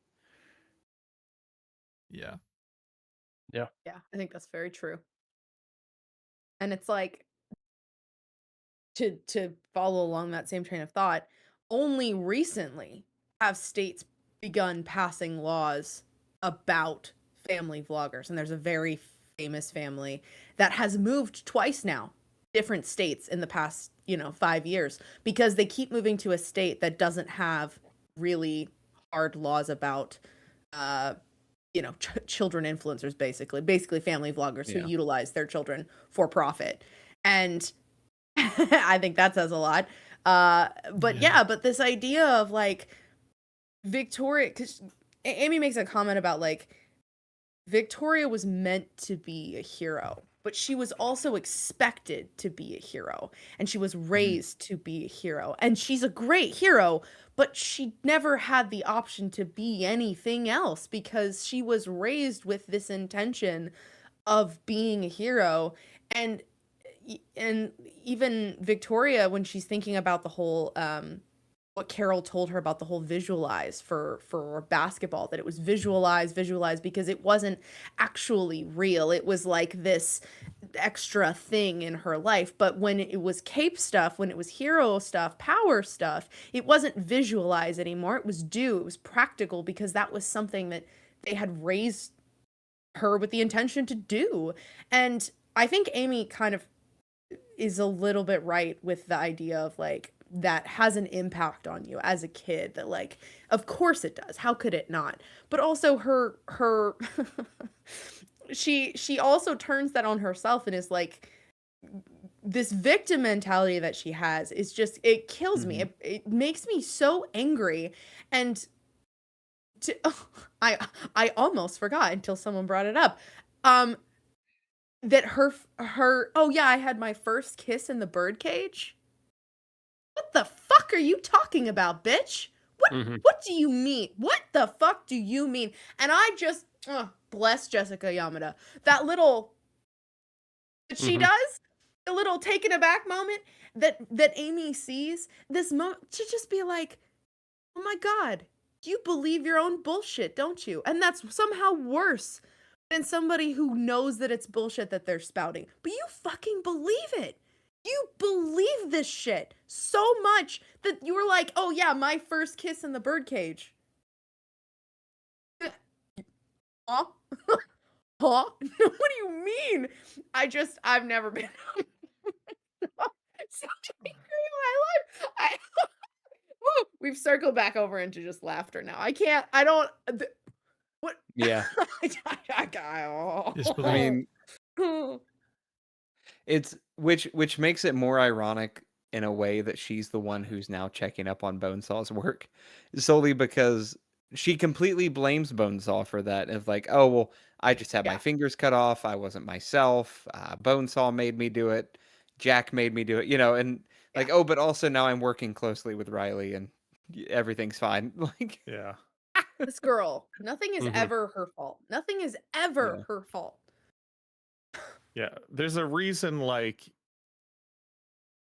we have, like, ultimately people are responsible for their actions, and why there's a myriad of things you go through looking at, like, okay, not necessarily how responsible they are, but like what led them there. Are there mitigating circumstances? But once again, you're ultimately responsible for your actions. And this is one of those things with like people who talk about, oh, okay, well, I was drunk when I did that. I'm like, that doesn't matter. Like, Yeah. you still did it. Like, Yeah. If you're in and a drunk driving accident and you kill somebody, you're still going to jail. Yeah. You Yeah. chose to drink and then get behind the wheel of a car. Like, Yeah. it doesn't matter if you didn't mean to do it. You did it, and now you have to deal with the consequences from that. And they just don't exist to her because it doesn't matter. She didn't mean to. Like, and she's so angry. Oh, I'm sorry, Alan. I just realized I completely cut you off. I'm sorry. Go ahead. I could talk about this for like years. yeah, no, I'm sorry. there really wasn't much else to that other than you could have all the mitigating circumstances in the world. It was bad childhood from both sets of parents? Absolutely.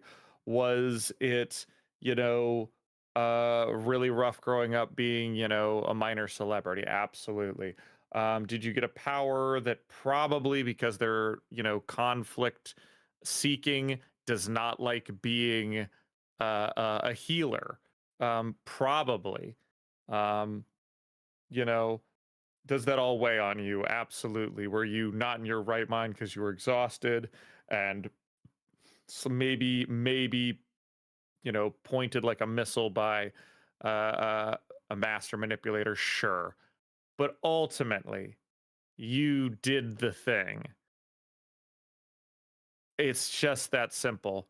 And when talking to Amy, like so many people, Amy will never change.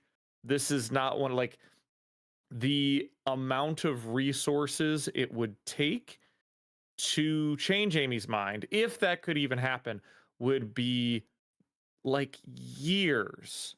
This is one of those few things where it's not a communication issue. You could probably even give Amy the ability to look at her own brain, and it would not change a damn thing about her. Like, she's not going to get it. And when trying to have a conversation with her, the only thing you can do is grab a brick. Like, she needs to be hit in the back of the head. That's the only argument you need to have with her. Like, I'm not even joking. Yamada just goes, oh, this is really bad. Reaches and grabs a potted plant and just, and then throws her over the railing. Oh, boy, That's would I love that. morally, I think that's the only thing Yamada should have. Like, Yamada's weak and like bad in my mind because she didn't do that. Like, maybe not then, but like, knowing what we know, like, yeah, if you have a conversation with Amy and Amy's trying to argue with you, there's no arguing with her. You just hit her. They like, she's not using words, logic, all the things that we talk about when we're like the societal negotiations with people. Those are all a facade to her.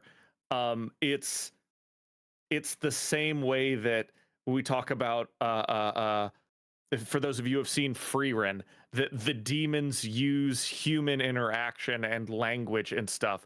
It's not empathetic. It's not language to them. It's noises made by their prey to lure people in when they talk to you, when they take on human form. And Amy is just that, but for anything she does. You almost have to treat her more like a conspiracy theorist than a mentally unwell person. Yeah, which once they're- again, again, same thing. But in the sense of the only person I've seen able to successfully interact with a conspiracy theorist, I think, is probably Dr. Mike on the internet. But just in the sense of like, you almost have to treat it as like, okay, let me try to enter into your delusion and reason you out of it. But what a task that would be, right? And yet, even so, a demented clock is right every few years or so, and Amy does rightfully point out that Yamada needs help, and I'm pretty sure this is where Yamada decides she might need help with the breakthrough group, based on the context and the timing of I it. think so, yeah. Yeah, and then So, also, does end up strangling Riley. Yeah, that comes later, I think. We haven't seen that yet. Yeah. Yeah. But in that, Amy's not correct. She is somehow still wrong, and the reality outside of Amy, those things happen. But in my mind, Mhm. it's like there's like a quantum separation where anything that Amy is right about is both wrong and can also exist outside. And they might line up, but they're not on the same like yes, no wavelength, like true, false. Yeah. Yeah. Um, yeah. That's only the first half of 16Y. Oh my God. The second Oh half my of God. 16Y gets us to the scene with Hunter. I will say, um, I too, Amy, would have a hard time focusing with the people you've chosen to have in the room with you while you're Goodness working on Hunter. gracious. Mhm. However, it becomes very apparent at the end of that interlude why they're all there, because it took literally all of them to keep Hunter from killing Amy. Unfortunately, if Yeah. only she had. Um, I don't think Hunter's as broken as we think she is. yeah. She Yeah. was onto something. She was cooking. Yeah, she Well, was cooking. I mean, yeah, Um, I feel yeah, like I mean, that's a yeah. So we, conscious reaction. yeah. This will bleed into the next interlude as well, but I think there's a really fascinating parallel between Amy and Chris and their test subjects, where you Mm. know Chris, for however villainous he may be, is working on clones or artificial people, right? Yeah. Not actual Yeah. people, and yet Amy is like has a live human test subject that she Yep. is fucking with. Yeah. Yeah. I do like the potential mental game where she's like she doesn't know if Chris suspects her or is just cautious, but her power apparently needs like skin to skin contact, right? It can't just be like Mhm. hand to fur. And most of his Mhm. forms now has fur, which I thought was really funny. Mhm. Yeah. Oh, I Um, love that. Love that. yeah, Chris is a smart cookie. He doesn't yeah, act like it. He acts like a dumb fuck, but he's actually a very smart cookie. And yes, I think so. that was a solid move on his part. Yeah. Yeah. Yeah. Oof. Also, Bernard, to answer your question, if we're talking about the Until Dawn game, I don't think that's that. Or unless Until Dawn's the name of the episode from Freerun, um, or if it was the Until Dawn movie, I don't know. Yeah. Fran to talk about, thank God this woman took over Goddess's place. You know what? She didn't Oh, really take Goddess's place, not fully. It's more like she's in charge of the hero or like the powered people and is still like under control of whatever government they've going on, as opposed to Goddess, who was just, dictator supreme of all. yeah. So like in a general moral sense, like, yeah, thank God Amy's there and it's not, Goddess. But I hate Amy. And And I Goddess think, I was like, just hate her so yeah. much. I mean, it's one of those things where Goddess was obviously evil, but Amy is only evil to us because we know the truth. Because again, we see in 16Z, which Yeah. we'll get to in a second, where somebody thanks her Yeah. and is like, "Hey, you've done so much for us, and we really appreciate it." And even with a brief handshake, Amy's like, "She's precancerous. I'll heal her." Yeah. Like that is a in any other context that would be a genuinely nice thing to do, but when Sure. it's Mhm. Amy, you just can't help but think, You- "Oh, there's an yeah. ulterior motive." I Of course. I think this is one of those things where like Amy is insufferable. Everybody knows it.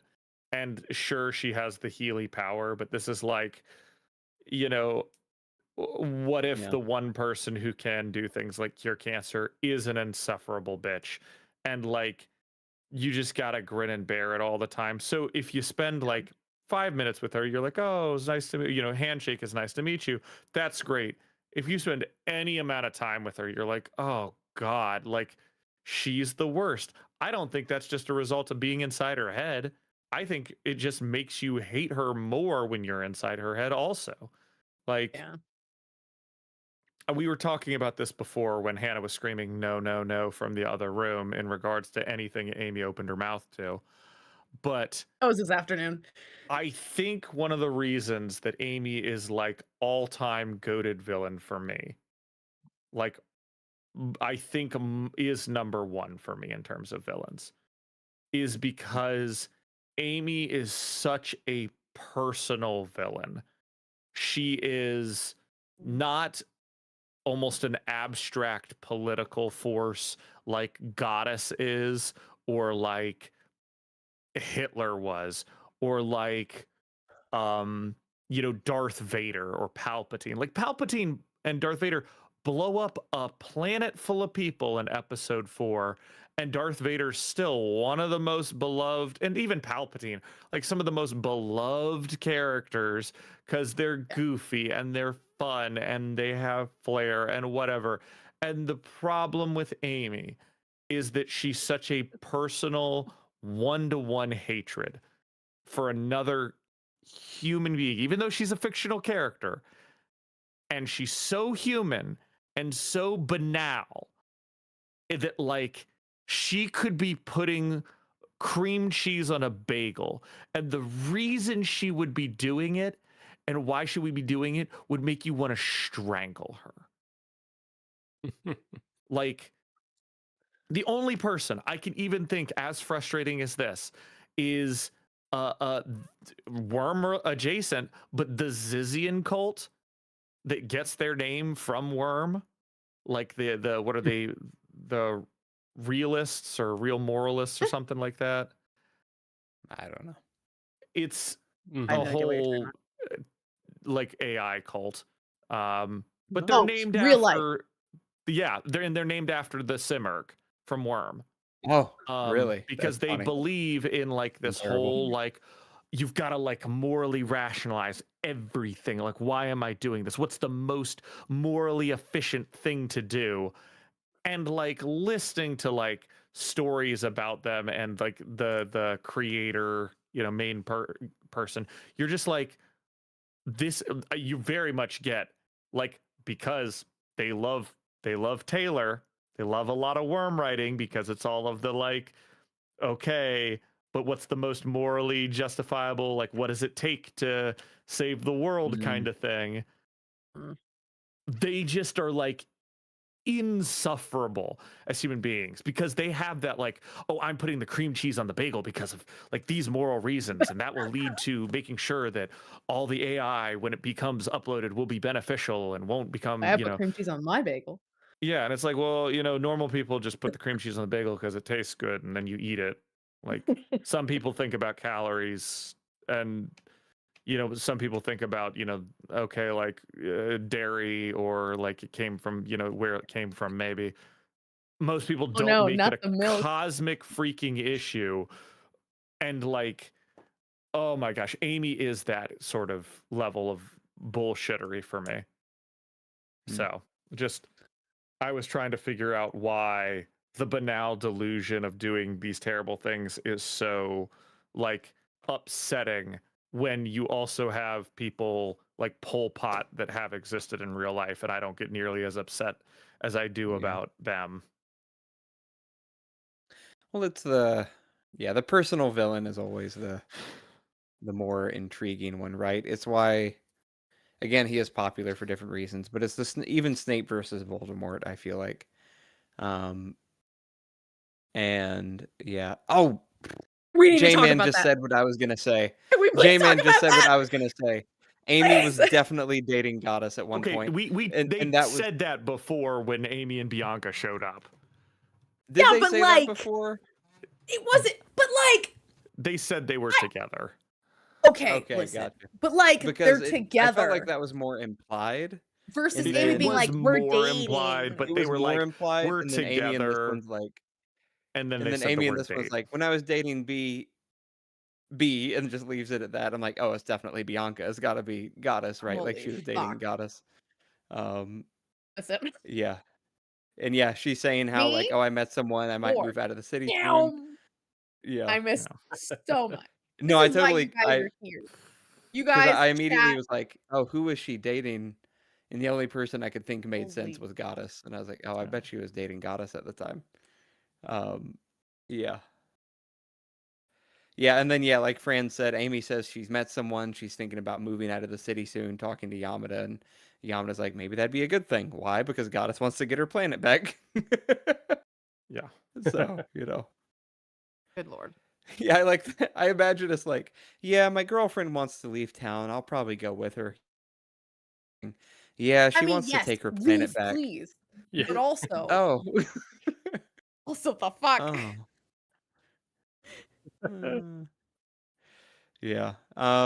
Should we move on to 16Z? We've talked a bit about it, Yeah. but we can wrap it up and Yeah. add a bit Yeah. more. Well, I Yeah. would say Especially- let's, as much as I want to hate on her, you'll just keep going. Keep the train chugging. Goddess wasn't a great villain, but Amy would have been. Anyways, 16.Z interlude Red Queen.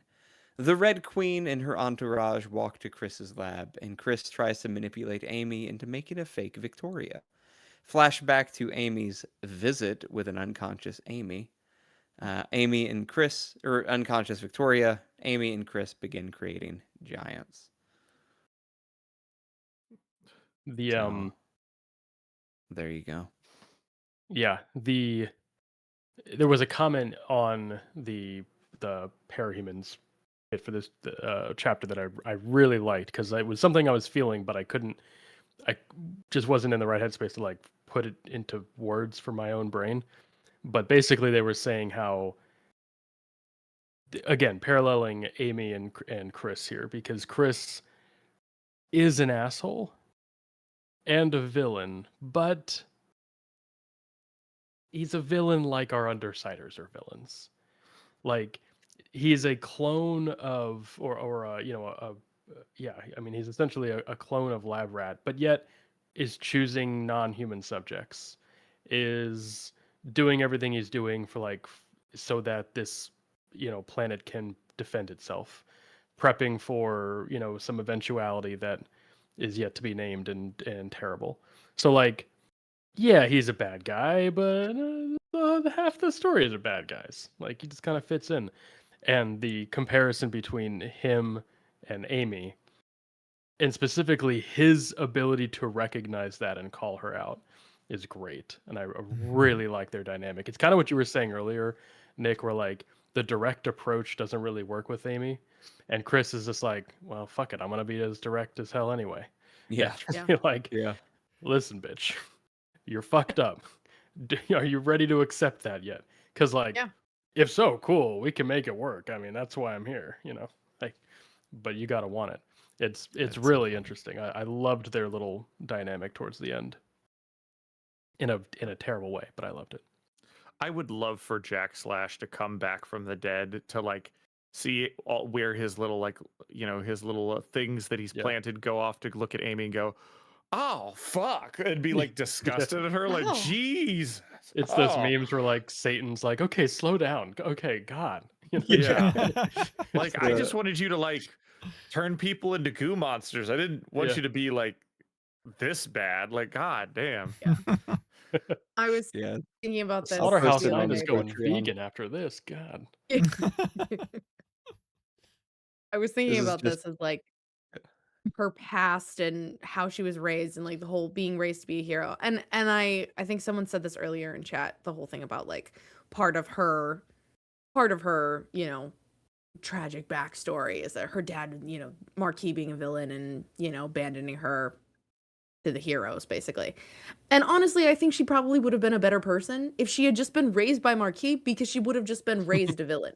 She wouldn't right. have this like internal struggle between like good and bad and like, oh no, I have to be good. I have to be a hero. I'm not a bad person. Like, I think if you just did whatever the fuck you wanted, you wouldn't be so tied up in knots, and then you wouldn't make such terrible decisions. You'd just be a bad guy, and you might be like a bad guy, or you'd be a moderate bad guy, because you wouldn't be so tied up in knots. But because you're so tied to this idea of like what good is, and because you have to like label yourself as good, like you're gonna continue disappointing yourself and everyone else around you. Like, it would be better if you were just a villain. Yeah. The Yeah. I love that all of our intuition was spot on during that chapter a little bit ago, where in the hospital during their confrontation, and we were all like, I mean, we know Amy touched Amy her, did right? something. Yeah, Of course we she know. touched her. Of Yeah. course we know. And then, God, what a gross. It's disgusting. It's Yeah, It was so a very disgusting. very uncomfortable scene. they I mentioned did it want to say before. too. Oh, Sorry, real quick. Bernard No, said, go ahead. Bernard and J-Man were talking about how going back to reread Amy's interlude from Worm, and you can see the same self-delusion there, but you kind of believe her in Worm. Interesting. Yeah. And Bernard said nobody saw through her then, not even from our book club. But I'm pretty sure I feel like we caught on to Amy's BS way back then. We're like, no, something's Yeah. up with Amy. Like Yeah, that I that think ain't we right, all Amy. called it back then. Yeah. I think Maybe not. even We if can go you back. like, even as a first time read, even if you forgive the interaction after Bonesaw and all of that, because like fair Yeah. enough, it was really traumatic. But like Yeah. once you get to the cocoon and all that kind of stuff, it's like you start to really question her, Yeah. and there's no Yeah. going back. No. Yeah. yeah. But yeah, no, we all did. Speaking of that, though, that just reminded me of that. But yeah, we did catch on that, like, now Amy did something to Victoria, and like we saw at the end, Victoria noticed, like, hey, I'm mostly still hurt, except I regrew a fingernail that I didn't have before, that I lost. Yeah. Well, Mhm. I Mhm. didn't Over the- catch okay. it, but I think they mentioned it before that there's like so between the sections, when they're moving place to place or whatnot, they have the little dots that indicate, between like little paragraph areas, like Mhm. like we have in this one, we have now and then later, and you have like a Yeah. little squiggle or Yeah. a dot. And there is at one point in time where there are just like 5 dots and a red one, which I guess is supposed to indicate that like Amy just keeps resetting the conversation in Victoria's head. Oh. Interesting. I believe, if I'm not mistaken. Hmm. Um, Interesting. and then, during the one like grows the, the fingernail the first time she's in there. But yeah, like keeps Yeah. trying to have the conversation. Maybe my information's wrong on that one, but I mean, it's definitely an interesting thought, which would make a lot of sense. Like Amy, it's so the thing is that like the theories like that with Amy, they're easy to accept because of course she would. Because fuck her, of course she would. That sounds exactly like something she would do, resetting the conversation, like how we've seen Imp do, where she resets the conversation to try a different punchline. And it's funny and it's fun because it's her and it's the heartbroken. But like that 100% sounds like something Amy would do to try and because I think about this every single time. This is something, Nick, you said a billion episodes ago, that with Amy, it's this, if I can just say the right words to you, if I can just say what I need to say, you'll understand and you'll be on my side. And it's like, no, nothing you could ever, and honestly, especially after her conversation with Miss Yamada, it goes both ways. Like, nothing you say will ever change Victoria's opinion of you after everything that you did to her. And at the same time, nothing we could ever say would change Amy's opinion of herself and how she sees herself as the hero, or not as the hero, but not as a villain. That she sees herself as a good person. And then it would have to take something far more powerful than human language for that to click in her stupid head. It's just, oh god. I hate her so much.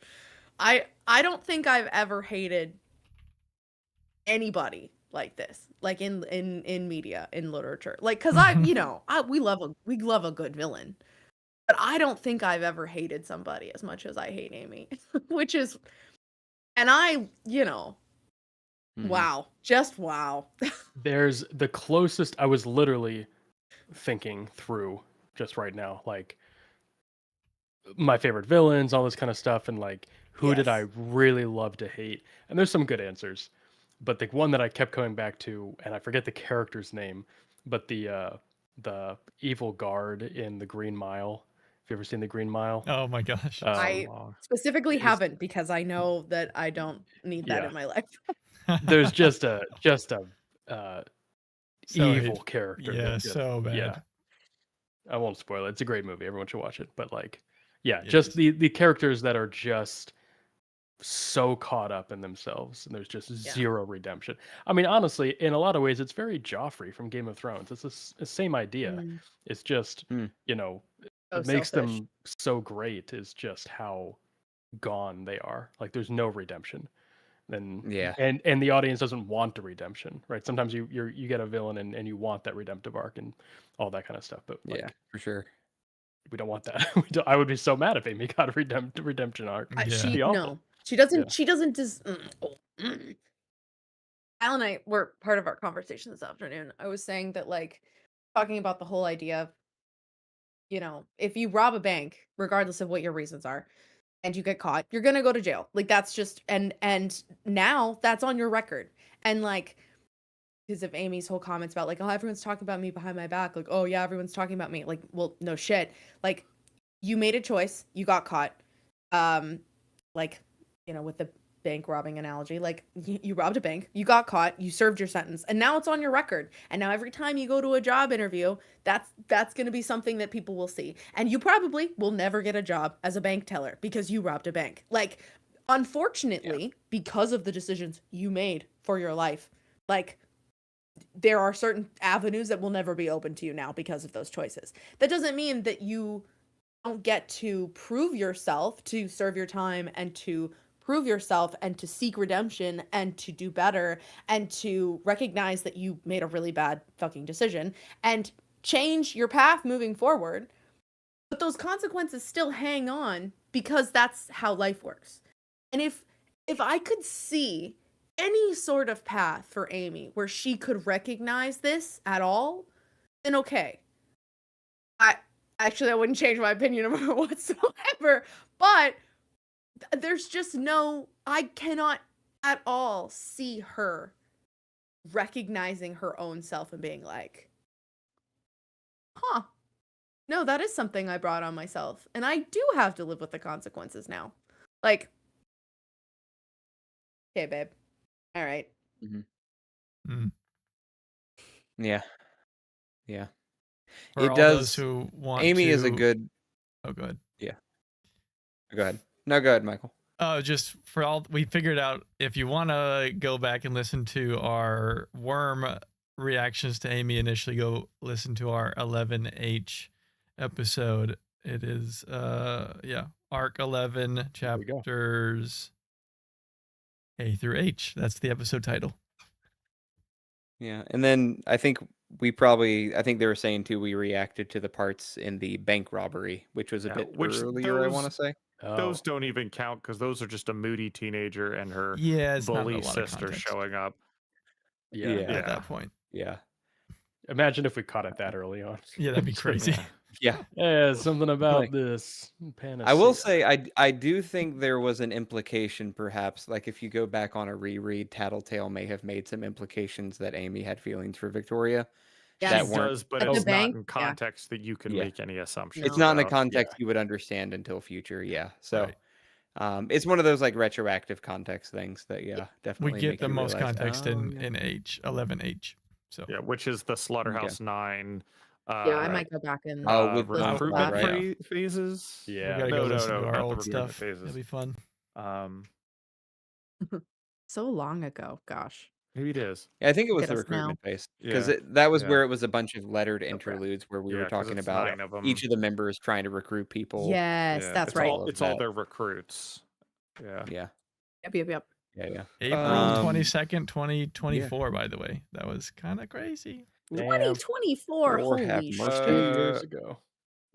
Well, my phone, which is my webcam, despite being plugged in, is on a countdown. So, Oh, no. shall we talk about the Victoria tumor? Oh, my yeah. God. Oh, the Okay, so this whole like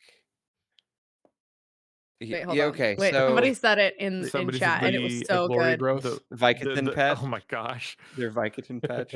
Yeah, they're Amy's Vicodin Vicodin. Or the patch. Vicodin Vicodin patch. patch. Oh my gosh. Disgusting. Yeah. Vicodin patch. Horrid. Fran, there it is.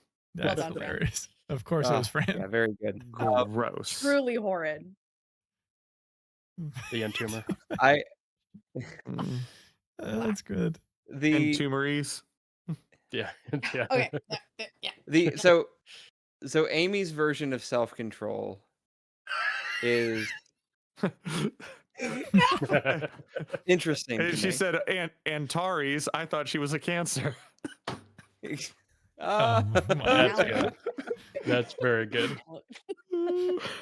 That's good. Fabulous. Fabulous. Oh my god. Oh, if my phone cuts, if my camera cuts Oh, yeah. out. We You're lost already frozen. Alan. Oh, it already he's did. over. frozen. I think It he's. did. I Frozen. think his It's a camera's good. gone. Don't worry. Frozen It's a a good sec. freeze frame. Very, very flattering. Yeah, it is a good freeze frame actually. I can see it. It's Oh, there there you it go. No, that's okay. Anyways, Um, we'll just keep on. Yeah, it's fine. Yeah. In the edit, Michael just put up like a cartoon picture of I'll Alan. put the Yeah, sock I can puppet do that. hands Edit. again. Hold on. I'll figure What were this you out. saying, Nick? So Amy's version of self-control. Mhm. Yeah. You know, There I once had somebody say to me, no, I have a lot of like this was back when we were, in college, and they were talking about how like, they had self-control to not sleep with people before they were married. And they were like, no, I have plenty of self-control. I've been naked with somebody, and I almost did, but I didn't. And I was like, yeah, but you also got naked with somebody. Like, that's it's like, is that self-control, or are It's you just like so towing the line hilarious. as far as you can? Fucking hilarious. That's That's really the freaking funny. I want like to talk about that more later. the dog. Have you seen those like videos of like dogs not being allowed on the couch or something like that? Yeah. Yeah. And they're like the paws up on the couch, but they're like not on it. Yeah. Same thing. Yeah. Oh yeah. Yeah, Yeah. that's exactly Or what there's that famous clip that was going around of like the little girl about to drink out of a can of soda, and the mom's like, Sadie, and she's like, this is. Yeah. like, Yep. you know? 100%. So yeah, it's oh man, it is literally that. I feel like the group of us, meaning the book club, we all went to a Christian college where we were told, save sex for marriage, and the amount of times people were like, well, but like, how close can I get to that without like it really being bad? What? Excuse me. Hi. How What? far How, is too far? how far is Exactly. too far? Yeah, that's exactly. Oh no, perfect, Michael. Yeah. I'm ready. He's got his sock puppet Yeah. at the ready. I do want to make sure we Don't don't sock skip puppet over. me. I will throw the hot GIF up. How about that? Huh? Phenomenal. No, this is excellent. Fabulous. That's better. Okay. This is fantastic. I approve. I do want to make sure we don't skip past Chris's prehensile nose. His which anteater is- nose. which Phenomenal. took me a Just while sniff her to like out. visualize. It was like That is hilarious. trying to put that on because he's in like a gorilla form ish, something like that. With an like anteater some- nose. He's an anteater, gorilla form with like an anteater head. Yeah, yeah, it's phenomenal. great creature. I love his creature Yeah, so yeah, much. yeah. Wild. He has such fun. Just as Just as an aside for those of you who are watching and who aren't watching, Alan has put up a picture of what appears to be a steamy romance cover. Except Mhm. for some reason in my mind, I'm laughing to myself because I'm visualizing Alan as the woman with the rose in her hair and Hannah holding him. What the hell? I don't know why. Like that. I hope you guys recreate this now. Yes. I always cradle Alan gently Exactly. while wearing a tartan sash. Exactly. Me, Jacob, and Nick are the bats flying over in the corner. Exactly. Yep. Exactly. This We're the context. bats flying around. Falling apart a little bit. Oh, Alright. Oh man. my gosh. Yeah, we've gone on for too long now. It's past I know. I 10:30. was gonna say we're Oh, reaching no. an hour. Yeah, But we holy also shit. It's got- just our there's a lot hatred of still to Amy mention. spurns us on. keeps us going. Yeah. Spurs us right.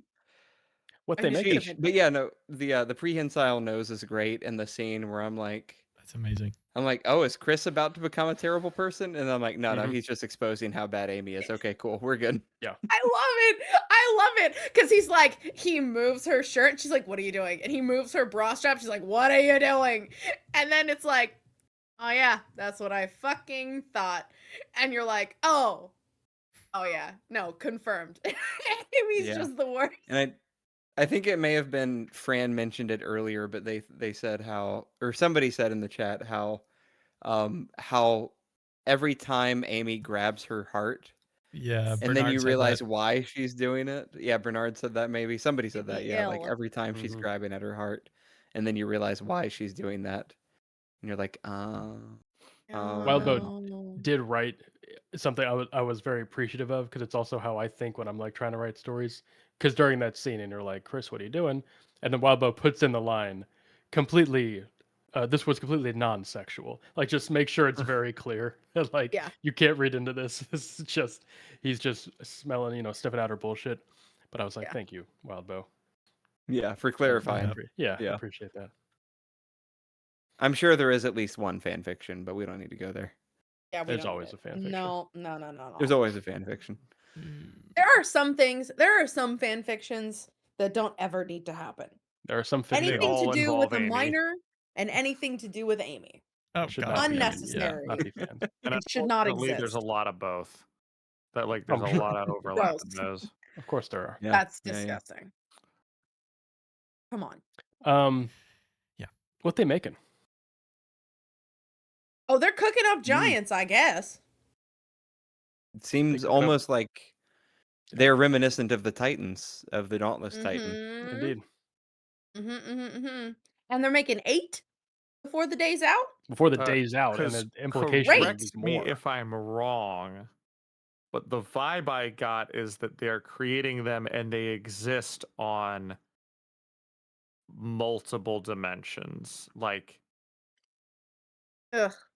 Yes, they it exist in seems 3 like it. places at once. Like so they're like Yeah. on every Earth. You know, Bet, Aleph, Gimel. Kind of the It same way that would- Scion did yeah, for a little which bit. is why it reminds me of the Dauntless Titan too, because that Right. Dauntless Yeah, mentions that in his interlude. That feeling of being everywhere all at once. Yeah, because he is also a giant yeah. that is spanning worlds. Yeah. Sheesh. Yeah.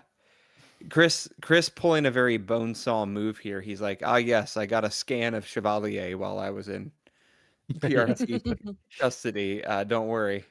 Yeah. I've got a few. And then it ends. Oh God, it ends in such the best way. He's like, all right, let's get to the next one. This one's someone you know. And I'm like, okay, who is that gonna be? I know. I was about to say one of my questions for the end of the night is who do you think that is? But thankfully, it's a clone, right? So it's not something we have to be super worried about. But Yeah. I But was thinking. So he's not bringing back dead people, right? Because Chevalier is alive. Charlie's alive. But if he was has bringing their info, their If DNA. he's somebody he'd have info on. I would not be surprised if it was Carol. He's interacted with Carol before. She was That's a just good there guess. too. Why That's not? a good guess. She's got a good power. Might be Mm, Carol. Listen, we don't need a giant raging bitch Carol Yeah. Yeah. anywhere. If they could be Terrifying. dead, it Oh Or- my could god, be it's goddess. Raging Bitch. No. Yeah. Here's my guesses. It's either Carol or Bianca. Those are my 2 guesses. Yeah. That's what I was thinking. Yeah. I good. Okay. don't think there's any way in hell Earth Shin Shin would allow would a ever agree. Bianca Yeah. clone to No. exist. True. No, True. like- Probably true. Also, That's fair.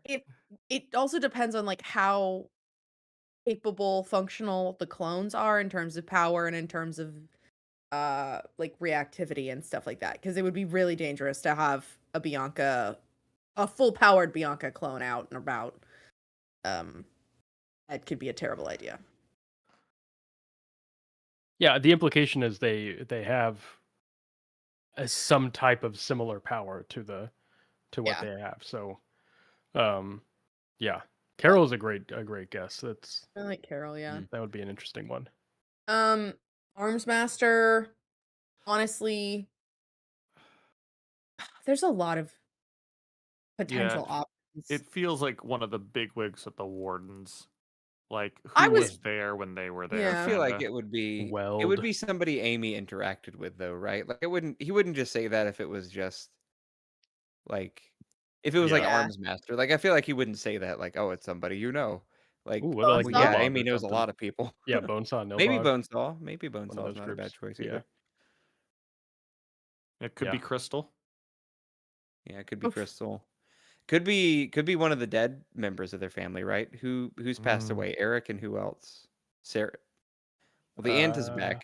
Sarah's back in a different way. Yeah. Is Neil alive? Neil's No. alive. is Neil alive? I thought Neil died.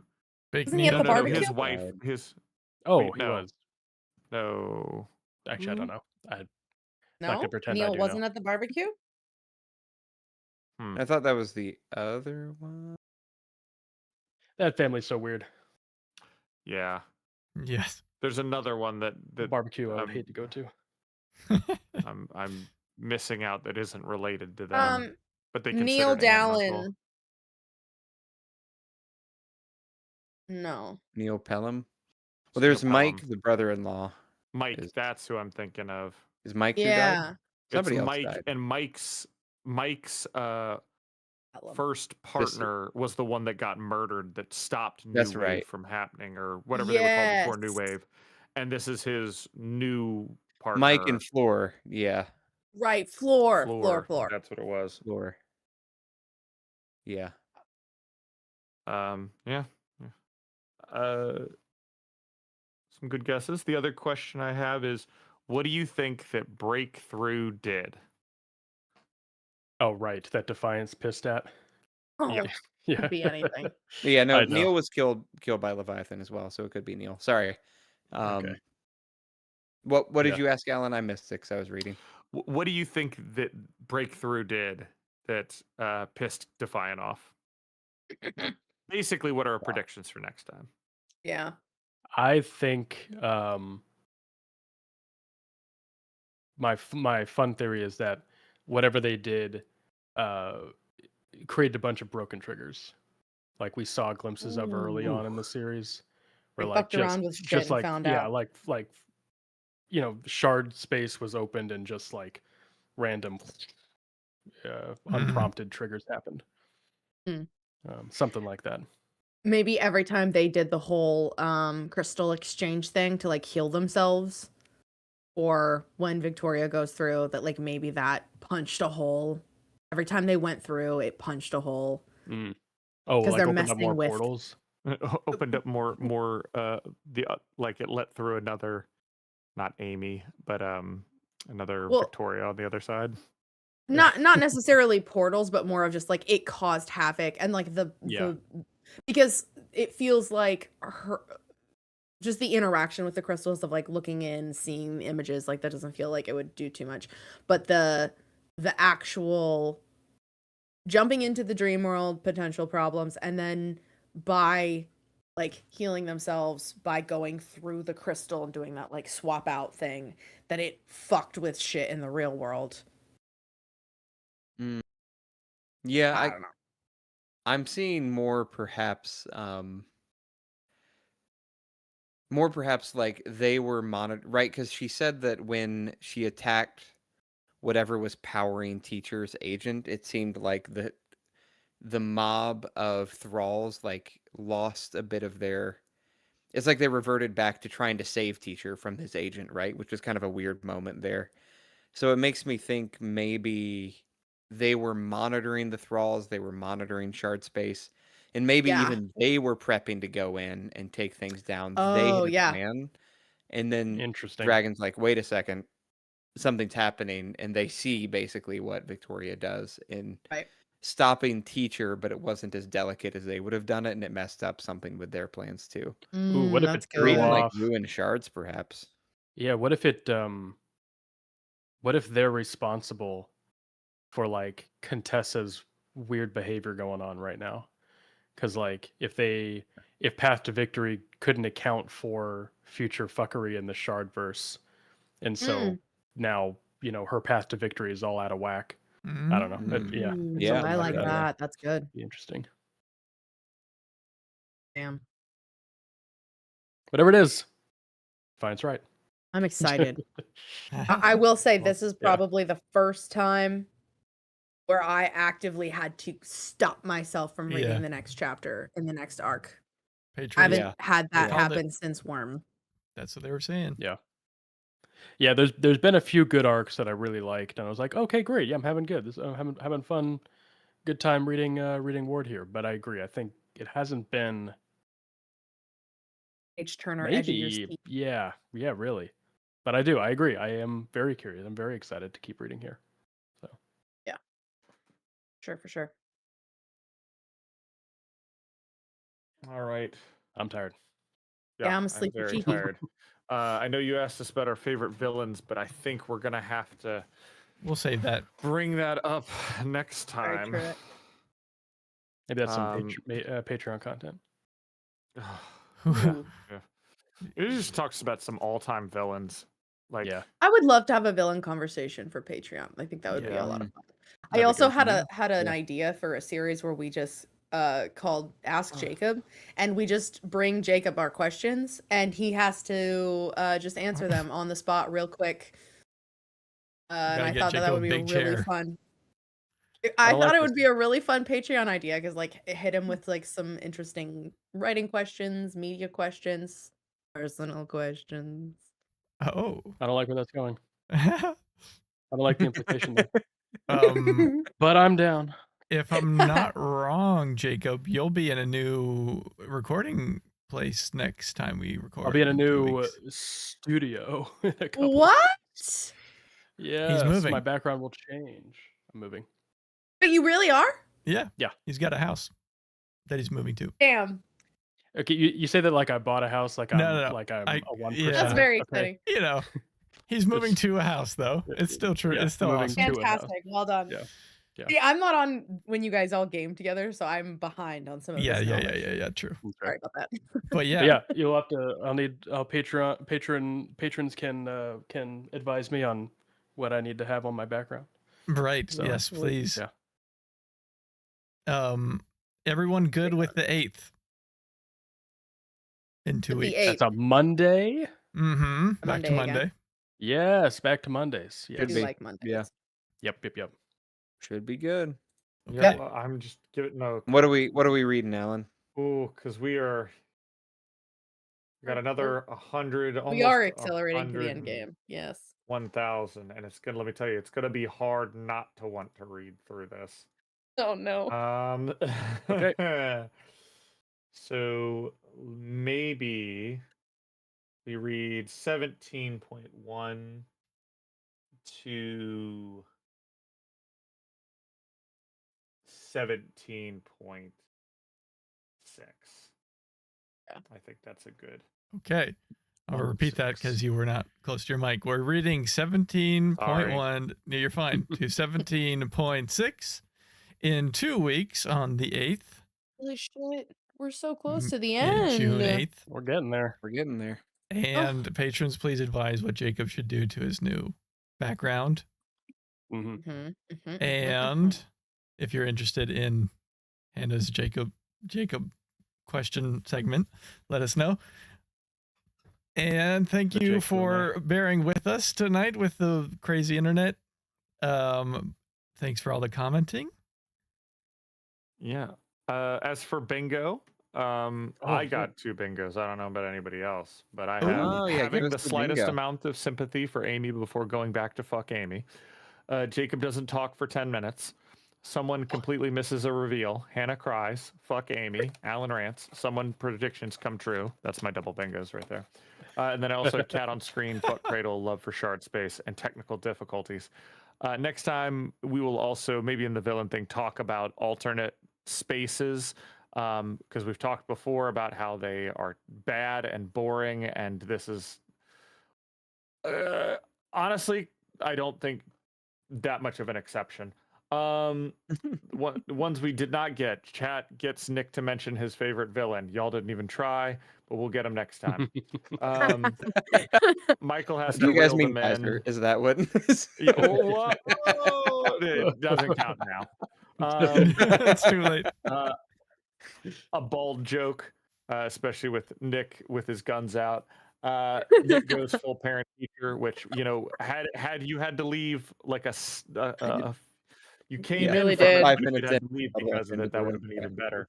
And Jacob being a complete cinephile, which hasn't scored the last couple of times. No, I've, really I've made upset. some light references, but nothing crazy. Yeah. So Yeah. You mentioned Yeah. the Green Mile, which I felt like I was did. pretty. Oh, he You did. You know did? what? I did. That's another I did. bingo for me. Profile. Yep. Bingo, bingo. Triple bingo. Also, Bingo, bango. do you guys want to take a guess at when I cried while reading and when I cried during this podcast? I'm sure Michael noticed because he always gives me the look Well, every time. You He's mentioned good it, at it. did you not? I I I'm think sure you I might said. have. I think you said, but I'll let the boys answer. I wasn't Mm, paying. It was also like Valid. multiple hours ago, probably. It was a long Ish. time ago. was it during? Was it? Oh, man, I don't know. Was it during the meeting with Jessica? Nope. You gotta go earlier than that. Oh, earlier than that. Okay. It really was early. Oh, when they were all preparing for their death. Yeah, that makes yeah. She sense. mentioned she Oh yeah. she was struggling. Yeah. Oh yeah. I'm just sitting here at my desk like This is listening it. to shit. Yeah. No. Yeah. Wait. Yeah. Yeah, a shout out to And- Truitt for trying to get Nick to say it at the very end. I appreciate it. But Truitt also has a bingo. Technical difficulties. Jacob doesn't talk for 10 minutes. Alan rants in love for shard space. Very nice. Nicely done. Well Well done. done. yeah. Well done. Well done. Fun night. Okay, Yeah. song time. We went long. What Ready for? Song was time? that? Are we done? Ready for song? Song time? Oh my gosh. We're done. Yes. Join the Patreon, please come on and join the Patreon. Why don't you just join the Patreon? Come support us and join the Patreon. Please help us and join the Patreon. We have fun, join the Patreon. It's great, yeah, join the Patreon. Why don't you just join the Patreon? Come on. Be a good puppy and become a patron. Your life will never be the same. A good boy.